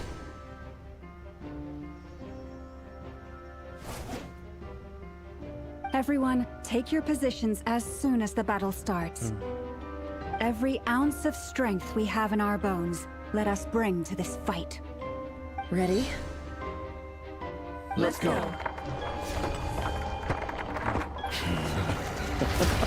I've seen all your futile ploys before. You have become the authors of your own demise. I wouldn't be so sure about that. You are merely a moment of sport before I tear down the moon.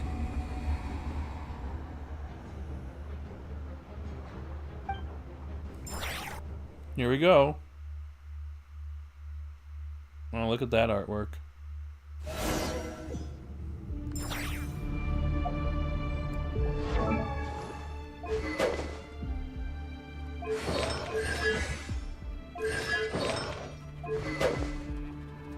I got animal. Stay on your toes.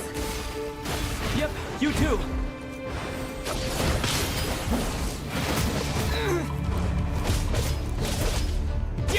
No more lies. Betrays you.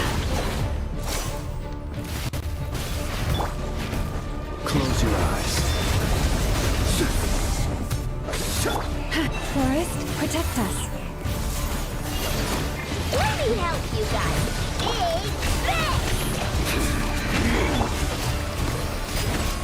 The moonlight betrays him down. The deception ends here. It all. Leave this place. Pathetic. Observe. Close your eyes. Are you quite finished? To dust. Be silent. Can't hide the truth. It's all futile.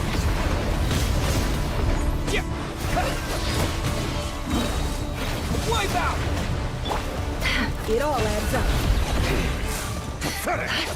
For the everlasting forest. You poor lost land. Observe. Be silent. Close your eyes. Do you fear the dark? The mystery unravels. Can't hide the truth. The moonlight.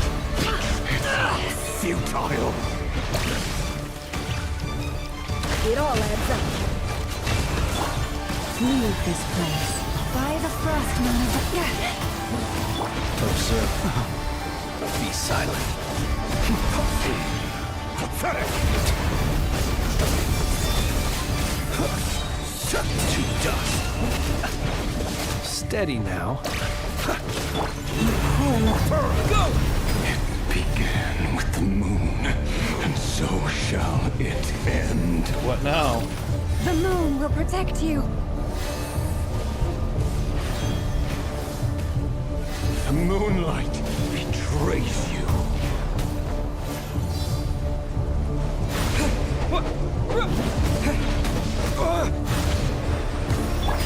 Can't hide the truth. Absurd. Are you quite finished? Do you see now? Go! From here, when will it be as you foretold?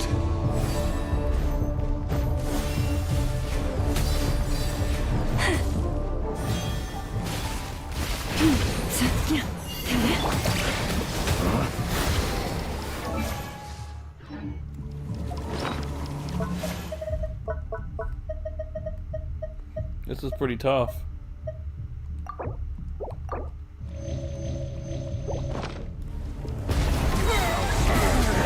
here. Seek within. For the everlasting forest. Observe. Close your eye.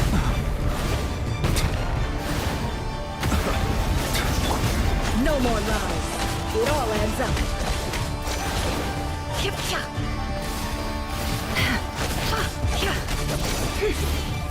Can't hide the truth.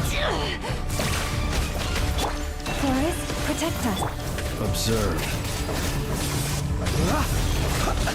Go! No more lies. The deception ends here. By the frost moon of old, leave this place. Night falls. It all can't hide the truth.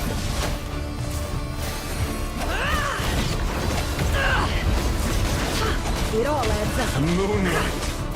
Raise you. Close your eyes. Are you quite finished?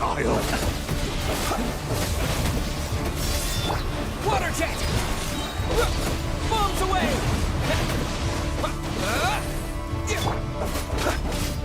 No more lies. Can't hide the truth. Forest, protect us. With one heart, we pray. Be silent. Pathetic. Keep your dead. Close your eyes. The mystery unravels. No more lies. The night cometh.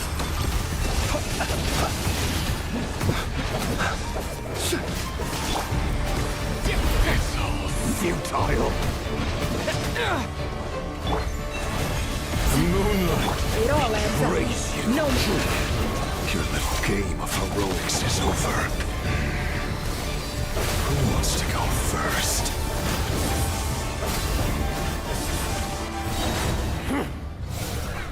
What's he up to?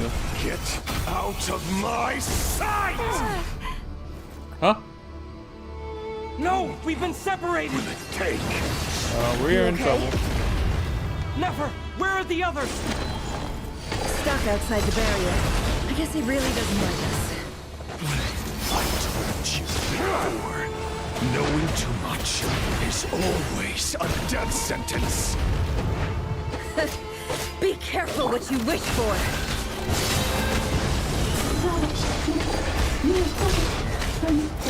Lama! Can you hear me? Hold on, silence. The voices are gone. But at least I know they're still there. I need to focus. Stick to the plan. Remember my most important task. Just keep stalling him. If I can stall him for long enough, the moment will come. What is this guy made of? Is he a tank? No more lies. The deception ends here. Shameless.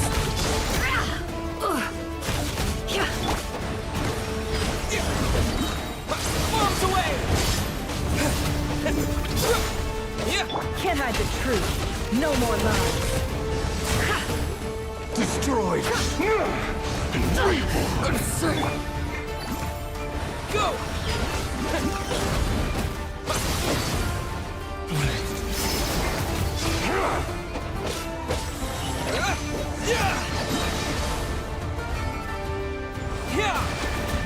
Go! Can't hide the truth. The mystery unravels.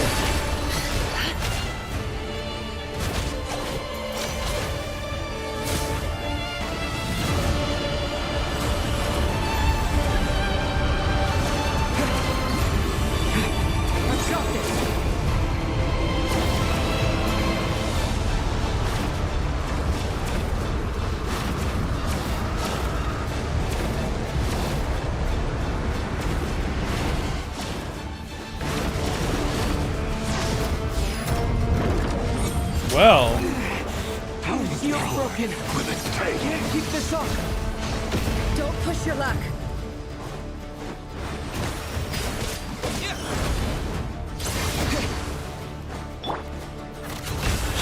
No more lies.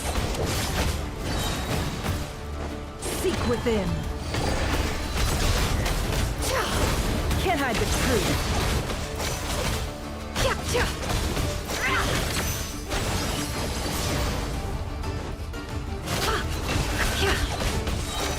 The deception ends here.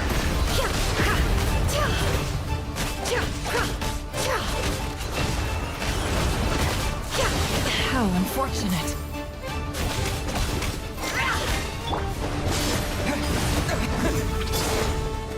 Run, nowhere to hide. No more lies. Seek within. Water jet! It all adds up. Destroyed. No more lies.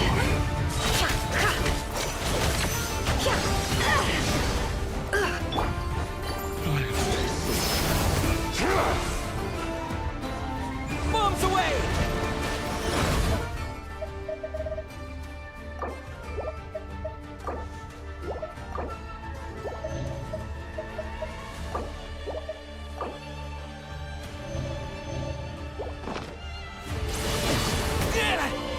Run, nowhere to hide. The mystery unravels. Can't hide the truth.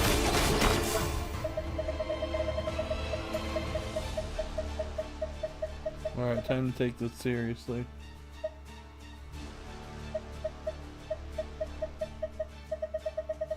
Where is it? Don't tell me I don't have any. Crap. I'm gonna have to come up with something else.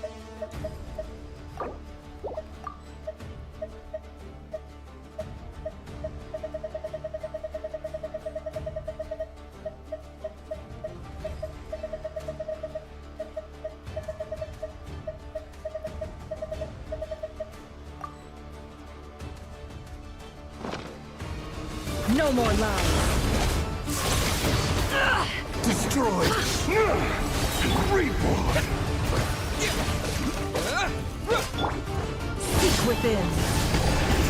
Can't hide the truth.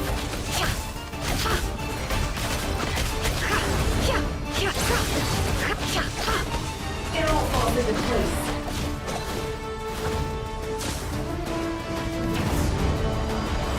This again?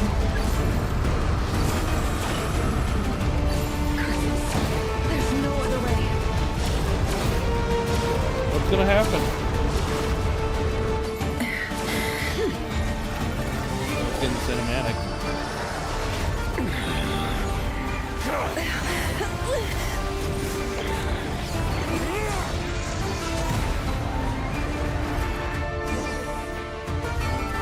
The only way to defeat Rerir is to borrow his own power.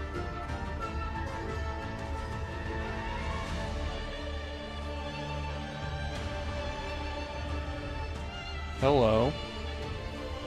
That means Columbina will have to disappear while you two bear the brunt of his attacks.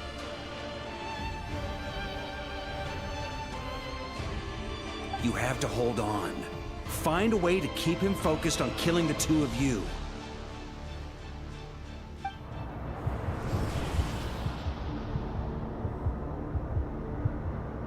Nefer, your eyes are bleeding. Oh.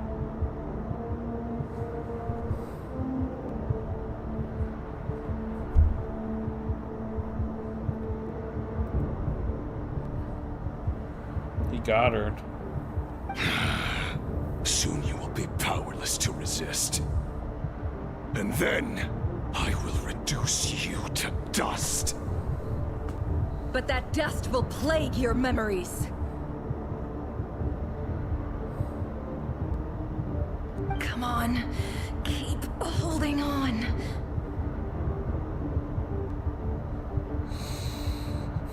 Any other tricks up your sleeve? Let's see them. As entertaining as they are, you've backed yourself into a corner.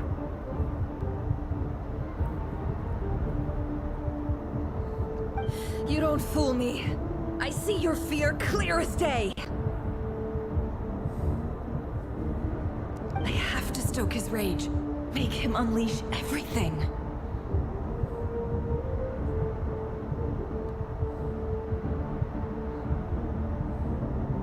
You fear what you could never defeat. You fear the thought of never being able to save your beloved. You cannot win the fight against fate, Rerir.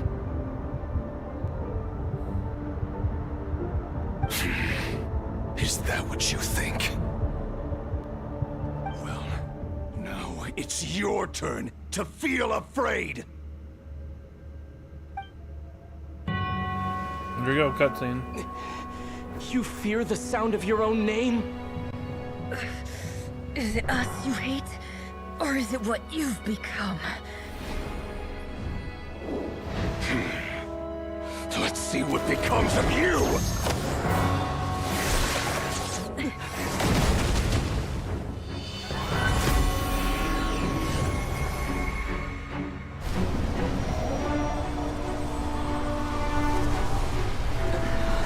Oh, here we go.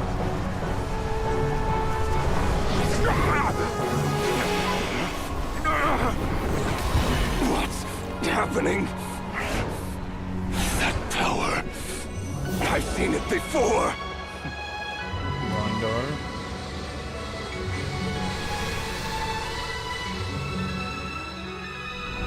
His power is on another level. We'll need to use an alchemical array to convert his power into a usable form. Then quickly channel it into Columbina, rendering her powerful enough to compete with him. I'll join you. I can help. If I release enough abyssal energy into a confined space, it'll create a potential difference, allowing us to extract a huge amount of elemental energy. Next, I'll synchronize with everyone's minds using Pyro, then give you temporary access to their abilities and fields of view. But it won't last long. Can you see? Well enough. So, we have a student of Gold Rheindotter in our midst. How about that?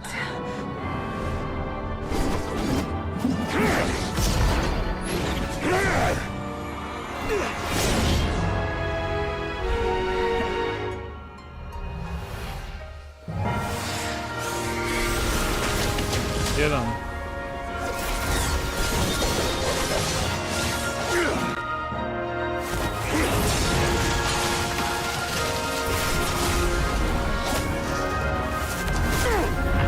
Get him, Colin, You use my own power against me? Just like how you stole Kuvaki. Look familiar?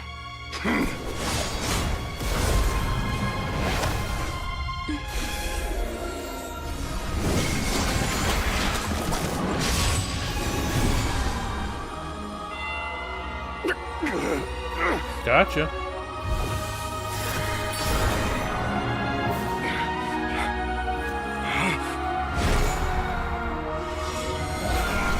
Go into the void. Don't you realize? You don't have the power to hold that gate open. I don't, but someone else does.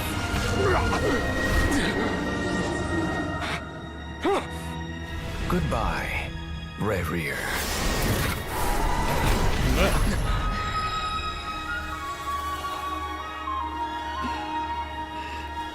We won. You did it.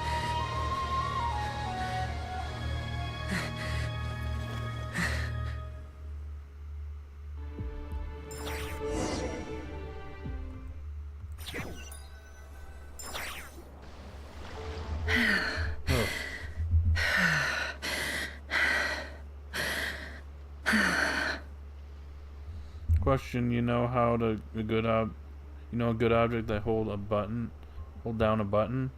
I have a turbo controller that just won't auto hold down after setup. What would be good to hold it down? I mean, there's a couple of things you could use. It could even be something as simple as a rock, but I don't know if a rubber band could work, maybe. You'd have to kind of work it where you can hold it down. Trying to think what else would be good. Just anything small that can just hold it down, I guess. Maybe something not too big, but I don't know. Hard to say. Sorry if I couldn't come up with anything like super good. Trying to think what else could do. I'd just say something like, not like necessarily a rock, but something that like is this like maybe slightly bigger than the button. That can press down on it and just hold it in place. Just don't damage your button. Anyways, carrying on. Nefer, how are your eyes? They're fine. Apart from the blindness, of course. Oh, she went blind. It's not too late. Let me handle it.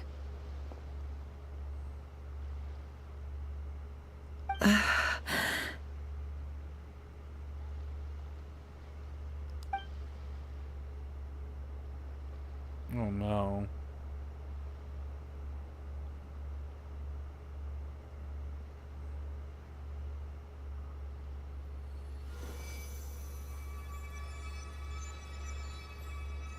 Miss Nefer. It's not like you to lose your composure. That was the most reckless thing I've ever seen you do. Reckless how? The situation was critical. Our lives were at stake. We had to do something. Even so. Okay. I guess you're right. Under the circumstances, it was a wise decision.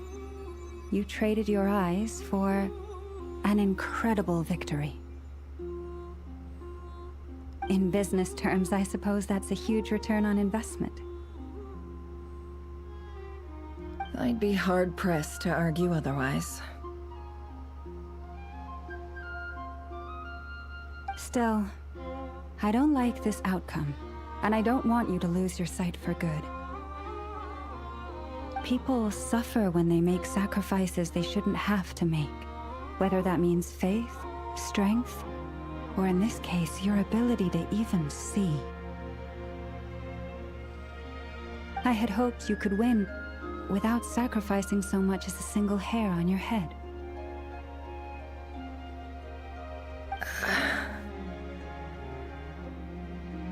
Thank you. Really.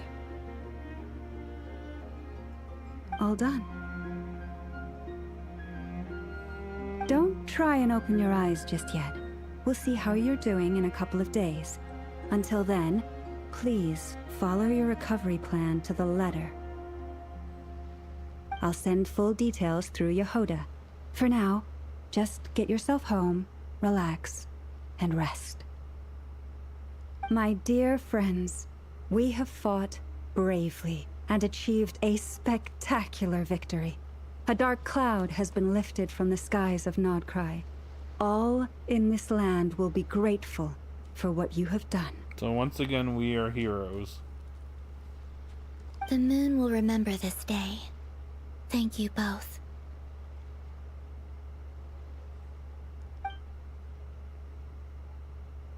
Yehoda shows up and helps Nefer get home, and of you, of course, a Paimon to escort you back.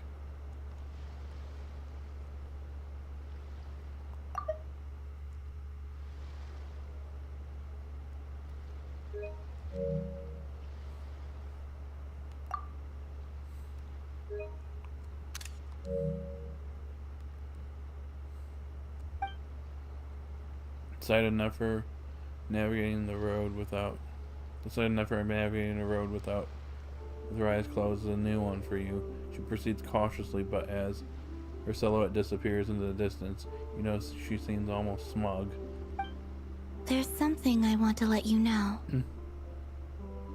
Oh yeah? What is it? When Durin connected everyone's minds so I could access their powers, I also felt everything they felt. And since Nefer's eyes were injured, My eyes are hurting now, too.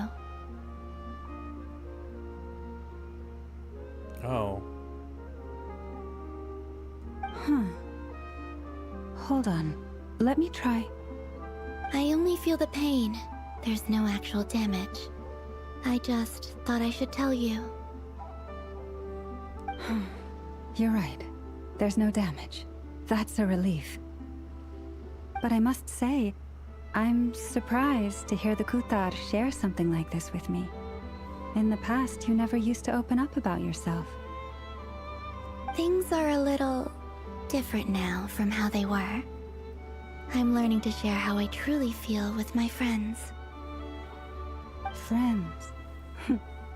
You have no idea how glad I am to hear that. Huh. Well, at least we get to relax now.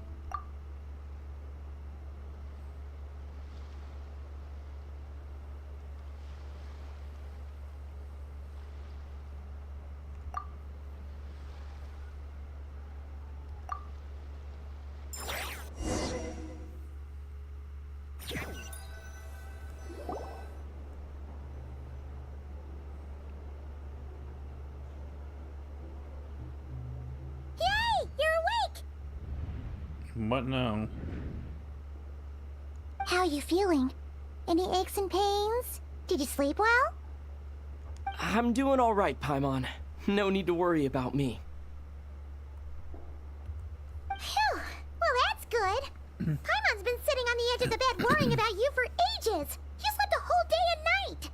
Poor Paimon had to eat all by her lonesome. Glad to hear you didn't starve. How was the food? Well, it wasn't the same without you there to share it. Honestly, Paimon just can't relax when you're not your usual self. She couldn't enjoy the food and settle down to sleep. Well, I'm back to normal now. Oh yeah, and Albedo swung by earlier. He said to tell you to head to the tavern when you woke up. Varker and the others are organizing a victory feast and they want to celebrate with you. Okay. He also dropped off some medical supplies, but you seem fit as a fiddle, so guess you won't be needing those. If you're feeling up to it, let's head over now. Wouldn't want to keep them waiting. All right.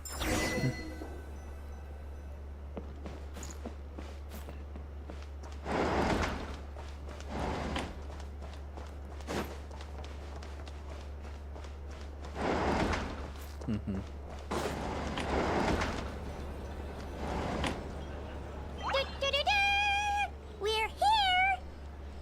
Huh. Oh, Traveler and Paimon!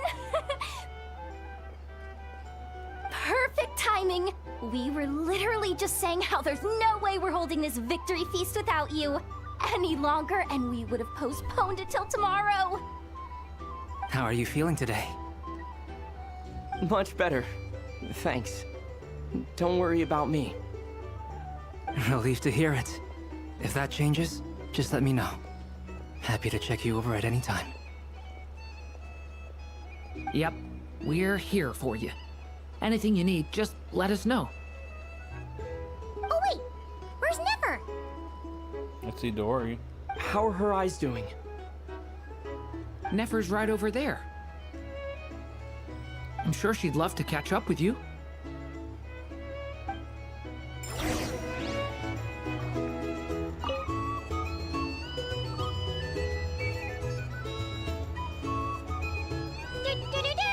Oh, it just repeats this? Oh, Traveler and Paimon! Perfect timing! How are you feeling today? Much better. Relieved to hear it. Yep, we're... Oh wait, where's Nefer? How are her eyes? Nefer's right over there. I'm sure she'd love to... Figured there'd be other dialogue or whatever. Hello, you. Recovered from the battle? Mostly recovered, thanks. I'm touched you'd ask. Come on, what do you mean? Of course I'm gonna ask. I care about my friend's well-being. And we are friends, aren't we? Get yourself a drink. You've more than earned it. In fact, today, your drinks are on me. Lord Sangamabe's got you covered. Wow, really? What about Paimon? Has she earned it too? Has she? Please? Well, you haven't been through quite as much as the Traveler, but... what the heck, sure. Yay! Wow! Drinks on Dory! What a historic day. Hey, keep your voice down, or everyone else is gonna want in too. You... Have you heard anything I've been saying recently? Doing business in Nodcry has been an absolute nightmare. If I'm buying for everyone, I'll... Uh-oh. Okay. Paimon will speak more quietly. Jeez. That's more like it. Don't you forget, Lord Sangamabe doesn't just go around buying drinks for anyone and everyone.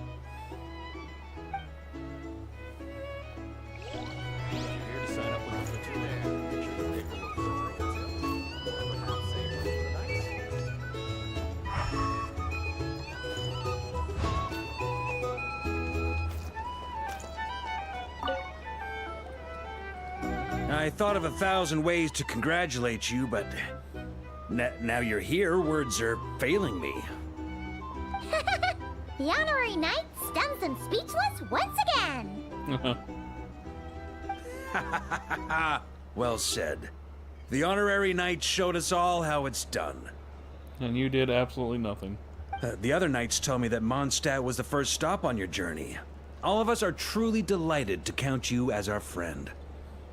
I'd like to thank you for supporting the Knights of Favonius, and also for helping us save Nodcry. Don't mention it, Grandmaster. Nonsense! Of course I'm gonna mention it. This is more than just business. It's a relationship. And there can be no relationship without showing gratitude where it's due.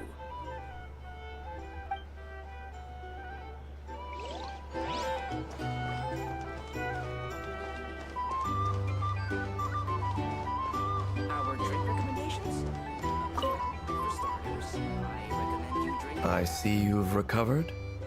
You bet. Snooze his way to a full recovery. I'm doing much better. Thanks for checking in on me. Glad to hear it. Checking on me. A healthy body is paramount. Nothing else in life is possible without it. So take it slow. You can't afford an injury. I'm so grateful that you decided to help us in the end. Paimon too. You really saved the day when you swooped in to open that gateway. I came to accept that although Rerir was my friend in the past, here and now, he was an enemy that must be defeated. Though I will never fully understand what happened between us, I could not let this crisis deepen any further. We fought a very necessary battle, and you played your part admirably. Thank you. I know it was hard, but you'll get through this. Yeah!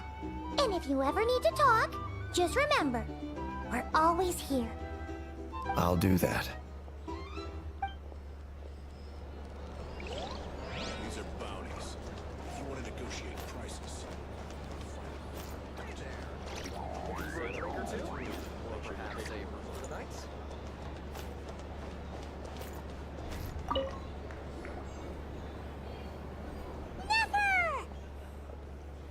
Traveler, Paimon, are you recovering well? Much better thanks to a good rest, and you're looking well too. Turns out that moon chanter has some real talent after all. My eyes were mostly recovered after just a couple days rest. I can actually open them again now. Yeah, but you gotta be careful. Lauma says not to strain your eyes while they're still healing. Yes, thank you. I'm well aware. Yehoda, could I borrow you for a moment? I could do with an extra pair of hands. Oh, sure. Coming. Did you hear that? I gotta go help Lauma for a second. You guys chat among yourselves. I'll grab us some drinks on the way back. Paimon, you still like 'em sweet? You bet! Make it extra sweet, because Paimon's earned it. Sure thing!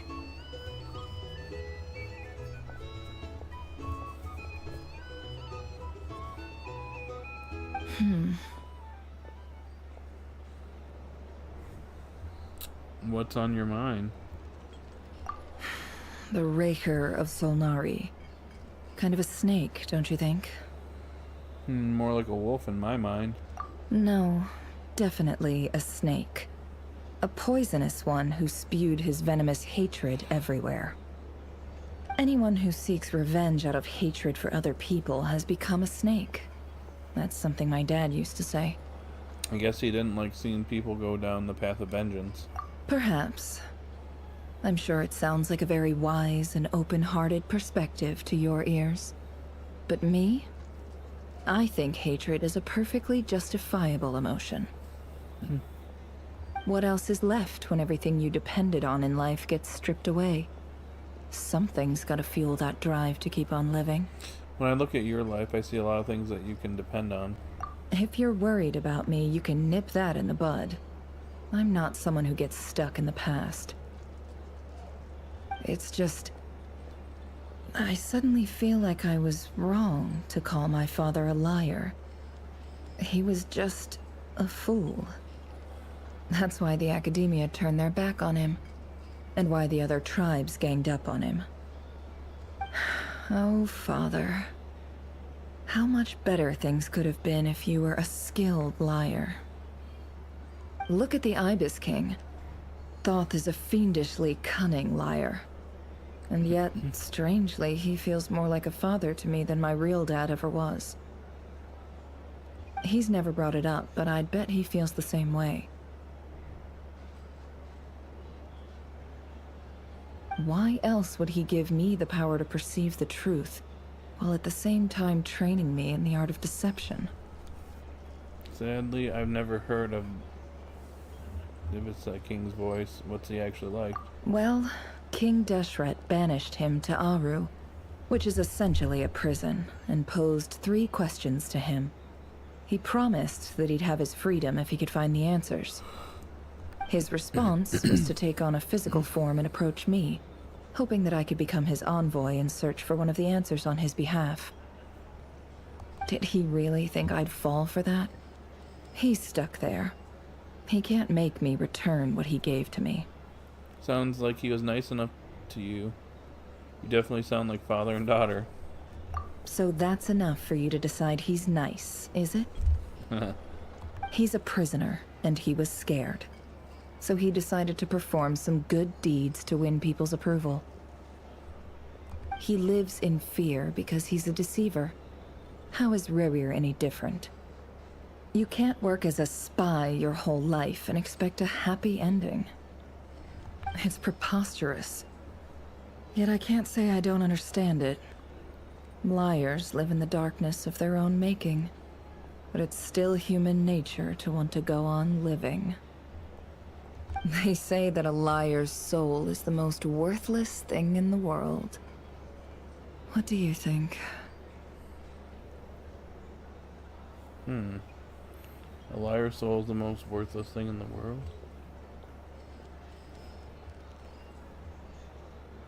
Good. If you understand that, it means you're smart, and you see things objectively. If you ask me, the soul of a liar really is worth nothing, because all they care about is themselves. For example, when something good falls into my lap, I don't go sharing the news around. Stops other people trying to steal it from me.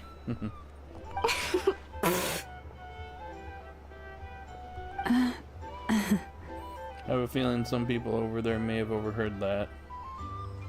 So be it. They have sharp ears. I can't keep anything from them. Is that your way of saying you've warmed up to them now? Oh, is that what it looks like? What it looks like is you're starting to see us as your friends. Well, you all know my past now. And I can't simply eliminate everyone who knows too much. So I guess I just have to put up with you. For the foreseeable future, at least. Oh, I see.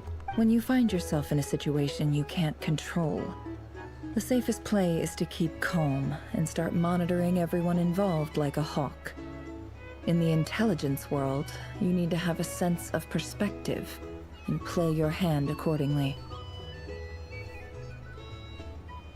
If you understand what's at stake, please ensure my secret is safe with you. I trust you'll respect my wishes as a friend. But don't forget, I will also be watching you like a hawk. Sure. Very good. Oh, wait!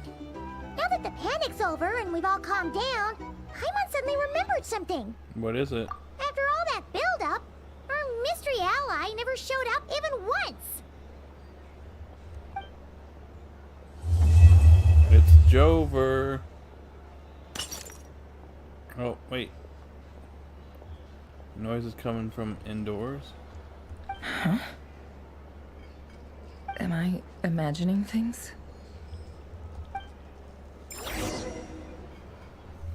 Huh. So, that close colleague who stayed behind with you?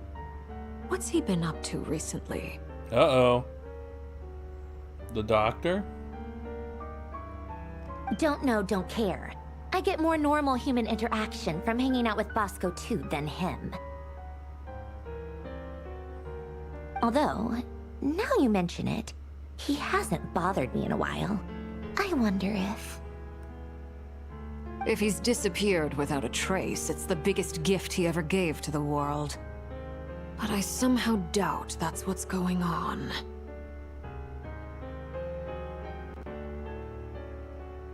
He won't lie low forever, so we'd better stay on guard.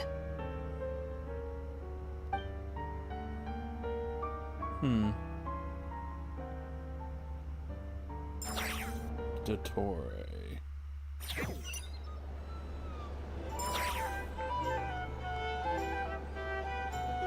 Huh?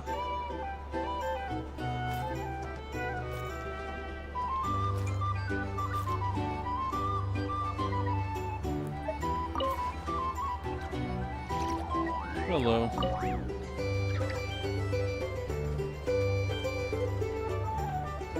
Ah, Lord Sangama Bay. How lovely to see you. I must thank you for the device you provided. It was an enormous help. Would I be right in thinking that it was developed by the Academia? Why come and ask me when you clearly know already? I mostly came to thank you.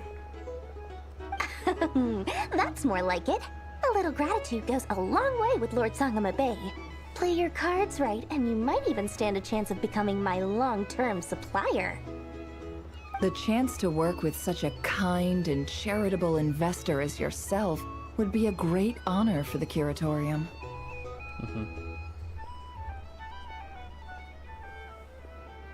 Huh? Charitable? Who said anything about charity? First I'm hearing about it. Let's see. The first plot of land you purchased in Nodcry, your desert interests, and... Stop! What do you think you're doing? Exposing my investment history! It's nothing to hide from. They're all perfectly legitimate investments. And some of the land you purchased was with the intent of building a sanctuary? Yes, I heard about that too. How did you... You're a curious case, Lord Sangama Bay. You don't like people finding out about your good deeds, do you? But I'm afraid no matter how hard you try to keep things under wraps, where there's a will, there's a way. Oh. Did my game just freeze?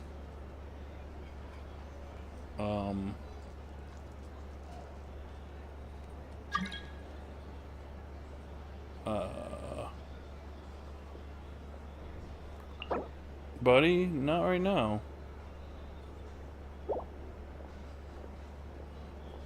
In the middle of a quest. This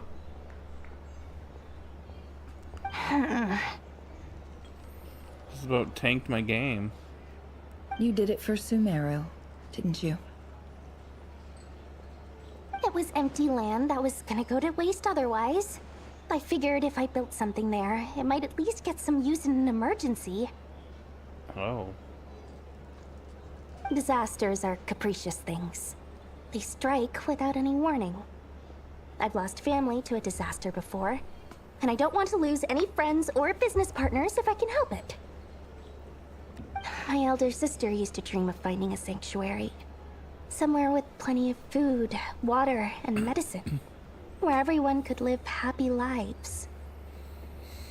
It was something I looked into, but after discussing things with the Dendro Archon, I decided on a more effective strategy. The tech people handled the tech, and Moneybags provided the Mora. It just made the most sense. It's a pity that so few people know the truth about you. Everyone says that you view everything in terms of Mora, and all you care about is growing your own wealth. So, what's the problem with that? Everyone wants to be rich. It's human nature. So yes, I love Mora, and it's nothing to be ashamed of. But surely you have dreams of your own beyond just making Mora. You don't get it, do you? My dream is to invest in other people's dreams. And, you know, make a nice little slice for myself along the way. Just thinking about it makes me happy. That sweet, sweet sound of Mora. Thank you. For the device? And the pendant. Oh, that. I was just returning a favor. Don't worry about it. Seems like we've both been away from home for a very long time. Yeah. So long that I barely remember what my family even looked like. That would be your mother, father, and sister?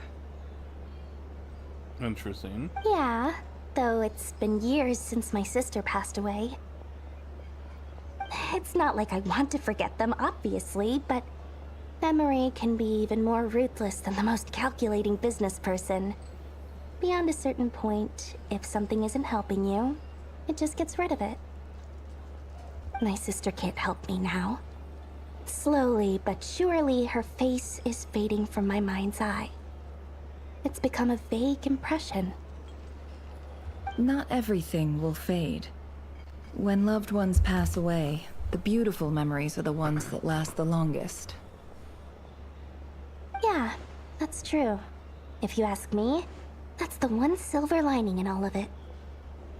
Well, that, plus, I'm sure that life is much better now than it was back then.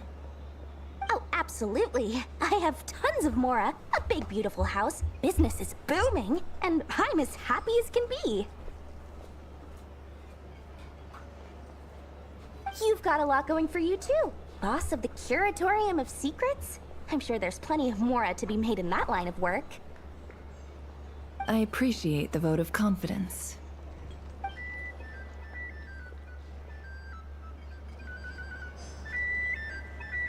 Hey there. Looking for a drink or two? Be right back.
Next up.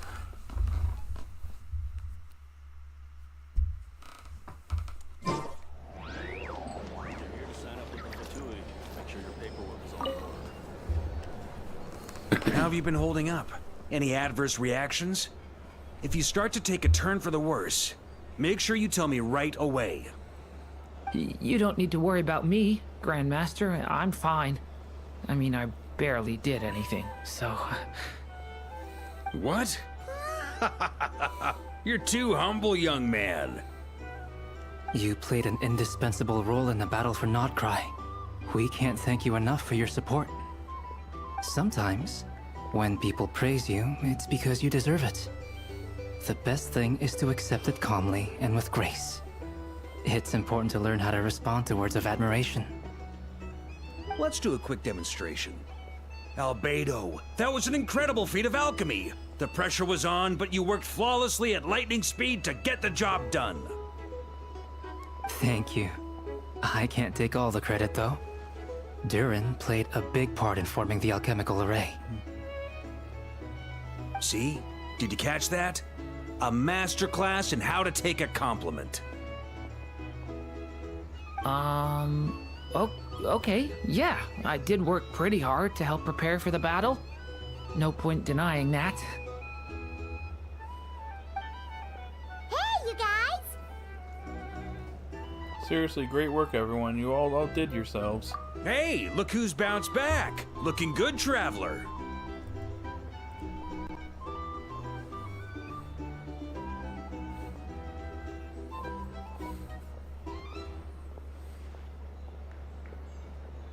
Seems like you've recovered. You won't need to take any more medication. Can I get you a drink? Huh? You know how to order at a bar now? You've sure learned a lot recently. Handling a drinks order is ridiculously simple compared to alchemy. Don't worry, I'll blend into society yet. Paimon believes it. You're clearly a fast learner, just like your brother. To be totally honest, though, Paimon didn't quite follow all the details when you first explained the plan to us. Don't worry, that's completely understandable. Unless you're a student of alchemy, it's hard to grasp the principle and how the process works. To put it in the simplest terms, we saw how our enemy stole the power of Kuvaki. And that gave us the idea of stealing his power to turn it against him. When facing an enemy you have no hope of defeating, it's best not to engage them in battle. So, instead of looking for a way to overpower him, we decided to help Columbina get strong enough to at least stand up to him in a fight. For this to work, we had to analyze his modes of attack, confirm who his main target was, and make sure that he wouldn't go beyond the range of the alchemical array. For added security, we prepared a total of 4 arrays. But to mitigate the impact of the battle, we identified one location in particular as the ideal spot, which is where the confrontation took place. The alchemical array absorbed his abyssal power. Then Durin processed it to render it usable by Columbina. That power enabled her to do what would otherwise have been nigh on impossible. What surprised me was that Dainsleif actually agreed to join us. Given his history with Rerir, he had every right to sit this one out. But we're extremely grateful for the decision he made. Confronting a former friend in battle, that can't have been easy. It must have been a painful choice to make. But I'm sure that making a decision was far better for him than staying in limbo. Absolutely. He was torn between 2 paths, but in the end, he made his choice and stuck to it resolutely. He doesn't strike me as the sort of person who'd stay trapped in limbo for long.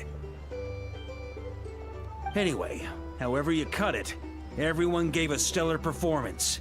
And now, it's time to kick back and celebrate.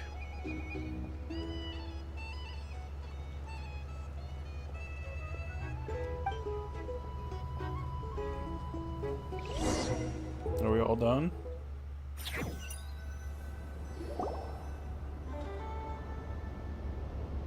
That's the only reason you're here. More? Yes. I've thought a lot about it. And I've realized that you, me, and Arlecchino should be friends. I think this is very important. So I felt I had to come and tell you. Well, this is a new one. I'm so moved. I can't even hold my teacup. If that's all, you can leave now. Do you not want to be friends with me? Or is it that you prefer being co-workers?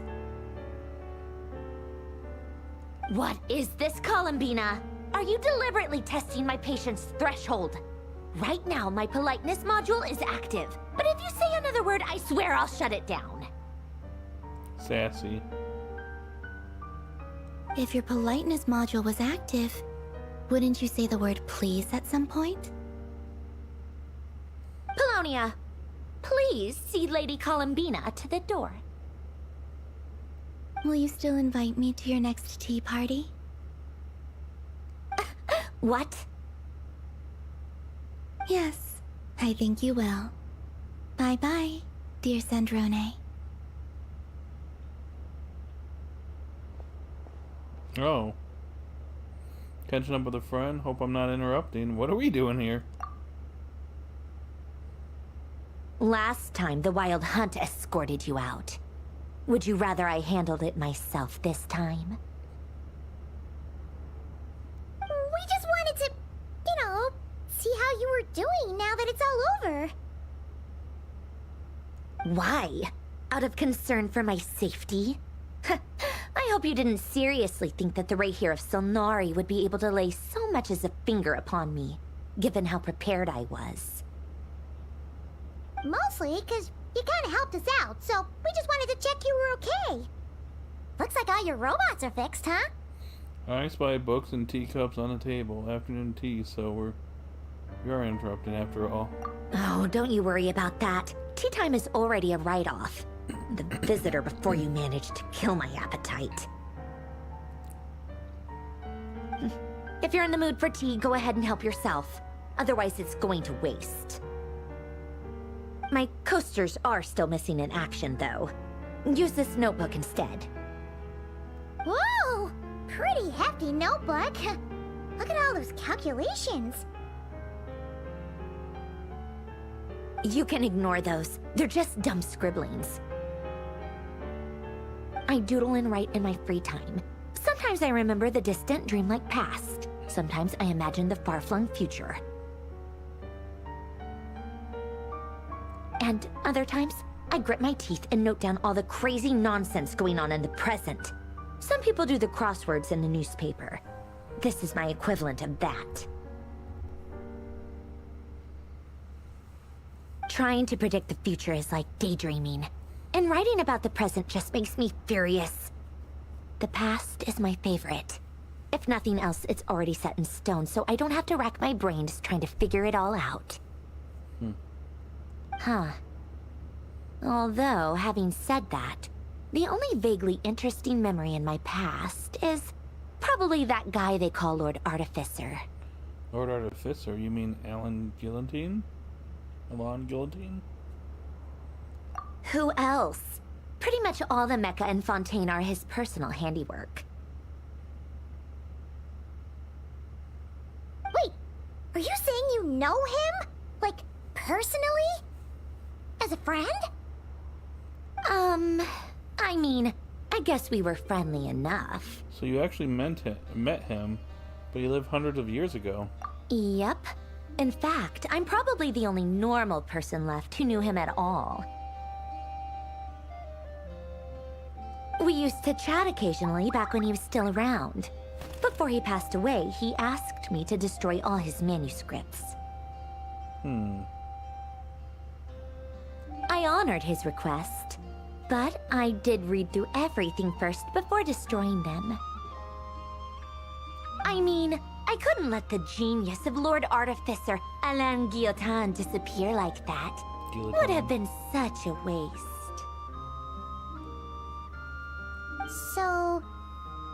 That's where the formulas in your notebook are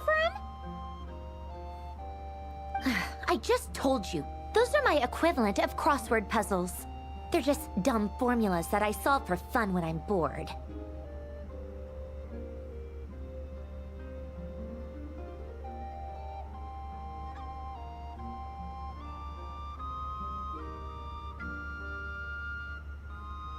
Alain's work was like epic poetry. The formulas in my notebook are just silly little riddles in comparison. Not that there's anything bad about them. I mean, at least, solving those riddles isn't going to hurt anyone. Except me, 'cause I lose a few brain cells in the process. Anyway, while we're on the topic, I might as well tell you about what happened to him and his friends. Oh boy. I think I know where this is going. Alain Guillotin had two close buddies, René and Jacob. They spent their childhood years together in the Nazissenkreuz Institute. Yeah, we did that whole world quest. I did that back 2 years ago.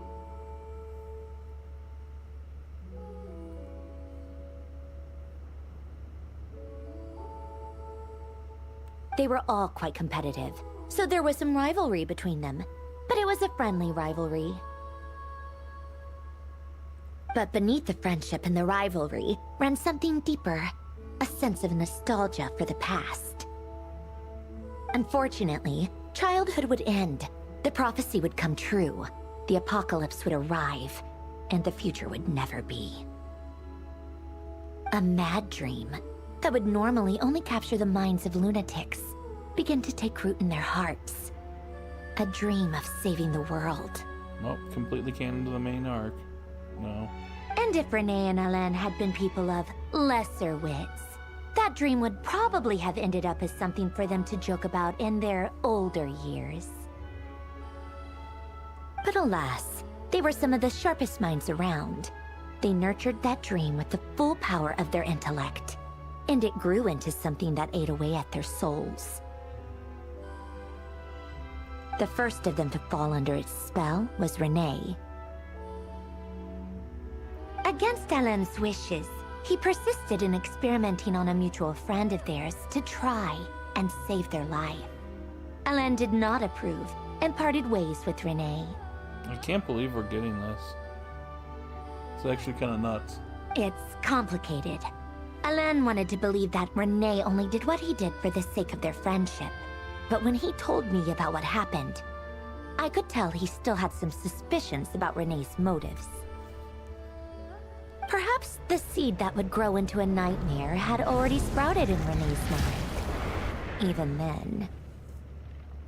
The next time they met, René's soul had been completely engulfed by the dream of salvation. His futile attempt to change the tide of fate only resulted in a wave that swallowed up the world, even before the apocalypse came. And although that wave died down eventually, I hear that it just recently came back with a vengeance. Yep.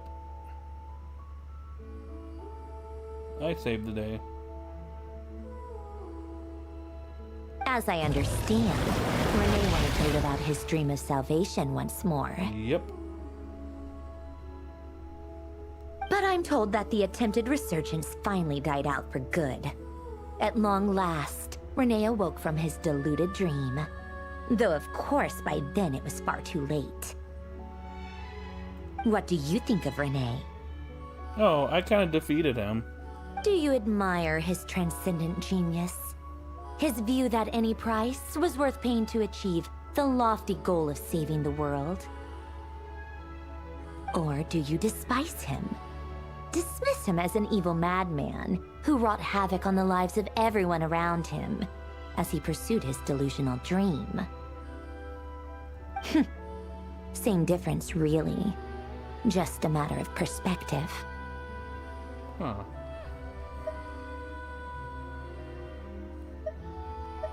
Really? I can't tell whether that's because you disapprove of his deeds or because he failed. Or maybe you have some other reason. René no longer exists in this world, And the dream he started went on to be realized by someone else. What about you? What's your take on Renee? I don't like fanatics who give up their whole lives for their ideology. Nor do I like fools who let their delusions take control. Maybe I could understand if Renee had just been an ordinary person. But he had a sage-like intellect. And still managed to get himself lost in a labyrinth of his own desires. Anyway, that's enough about Renee. Now, moving on to Alain Guillotin, the Lord Artificer. He managed to put a stop to the first storm whipped up by Renee. But after that, Alain lost his friends and family. To his credit, I suppose, the loss of his family and friends was purely a tragic accident. It's not like Alain sacrificed them for his cause or anything. After that, the only thing supporting his work was the same dream that had dragged his closest friend down to the abyss. Jacob.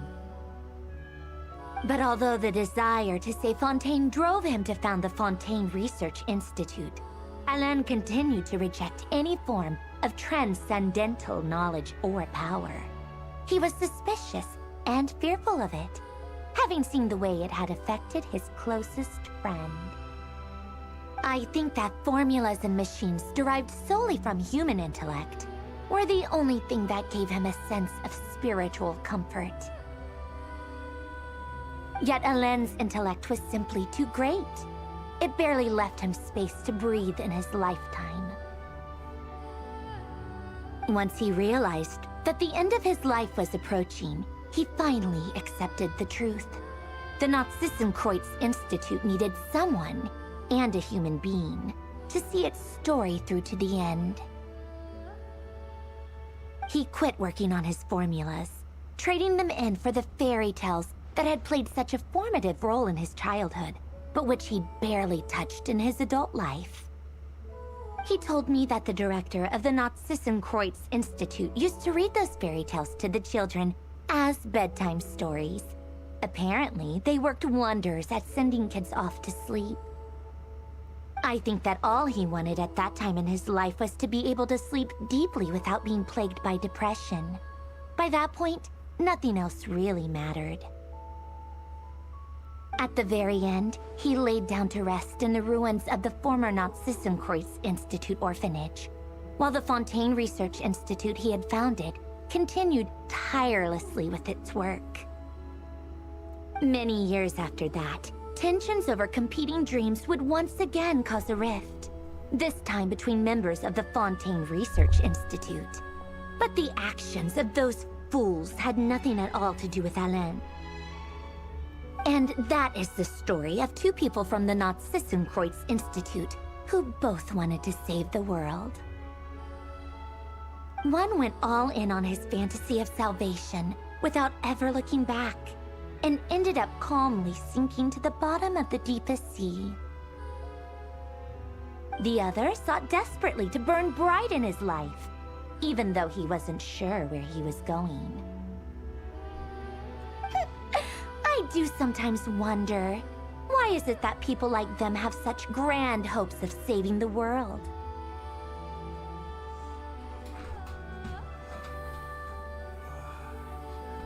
Hello? Yep.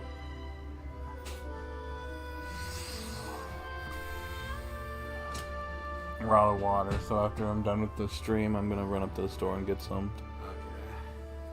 Okay. So you're getting sitting down soon then, because it closes less than an hour. It closes at midnight. My area, yeah. Yeah, I was gonna say I'll be done here soon. Okay, yeah. Alright, well, I'm gonna go get off my feet. Sounds good.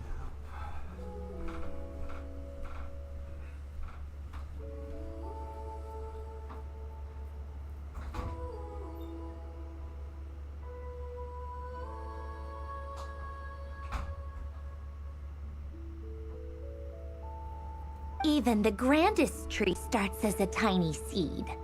So perhaps, for each of them, their mission to save the world began with a very simple desire. to save themselves. They were young children with friends and family who mattered to them, desires to explore the meaning of life, ambitions to have a successful career. They didn't want to see all of that taken away in one fell swoop. Or maybe they just wanted to find something to anchor themselves within the chaos, to stop them getting quietly swept away by the storms of life. But instead, the search for their own salvation took them down the rocky road laid out by fate.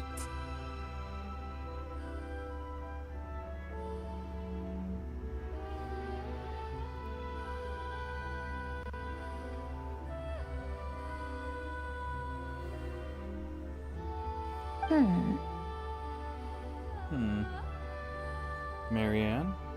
Do you think the desire to save oneself is enough of a justification to try and save the world?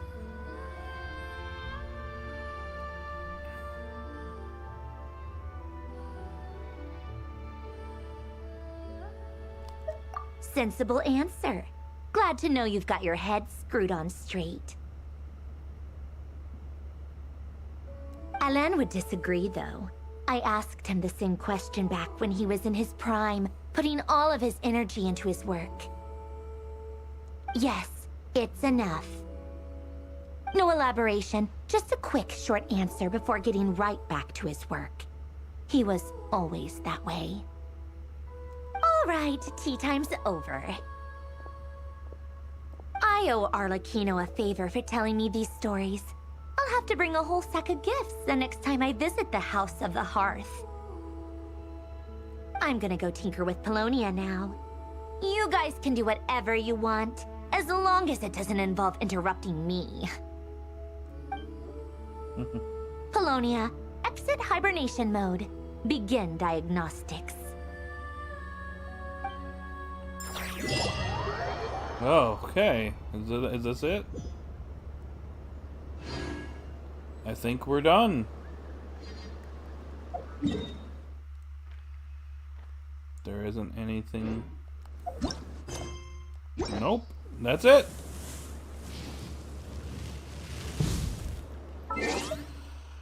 Alright, guys. That's it for tonight's stream. We've completed the Archon quest for this version. Apparently there's going to be more coming in the next version because every version just has to have an Archon quest because that's how it's been since 5.6. So yeah, we'll be doing more streaming, but this should wrap up the streams for this version. So yeah. Guess we'll be back in 6 weeks for some more. But I guess I'm gonna go back to streaming ZA this next week, and then maybe an Age of Imprisonment when that comes out, and maybe finish up Bonanza and do the DLC. Yeah, I got a lot of stuff to do before the end of the year, so yay! Anyways, I'm gonna end the stream here, so if you're still here, thank you so much for joining me. Have a good day or night, Regret, and I'll see you all later. Bye now.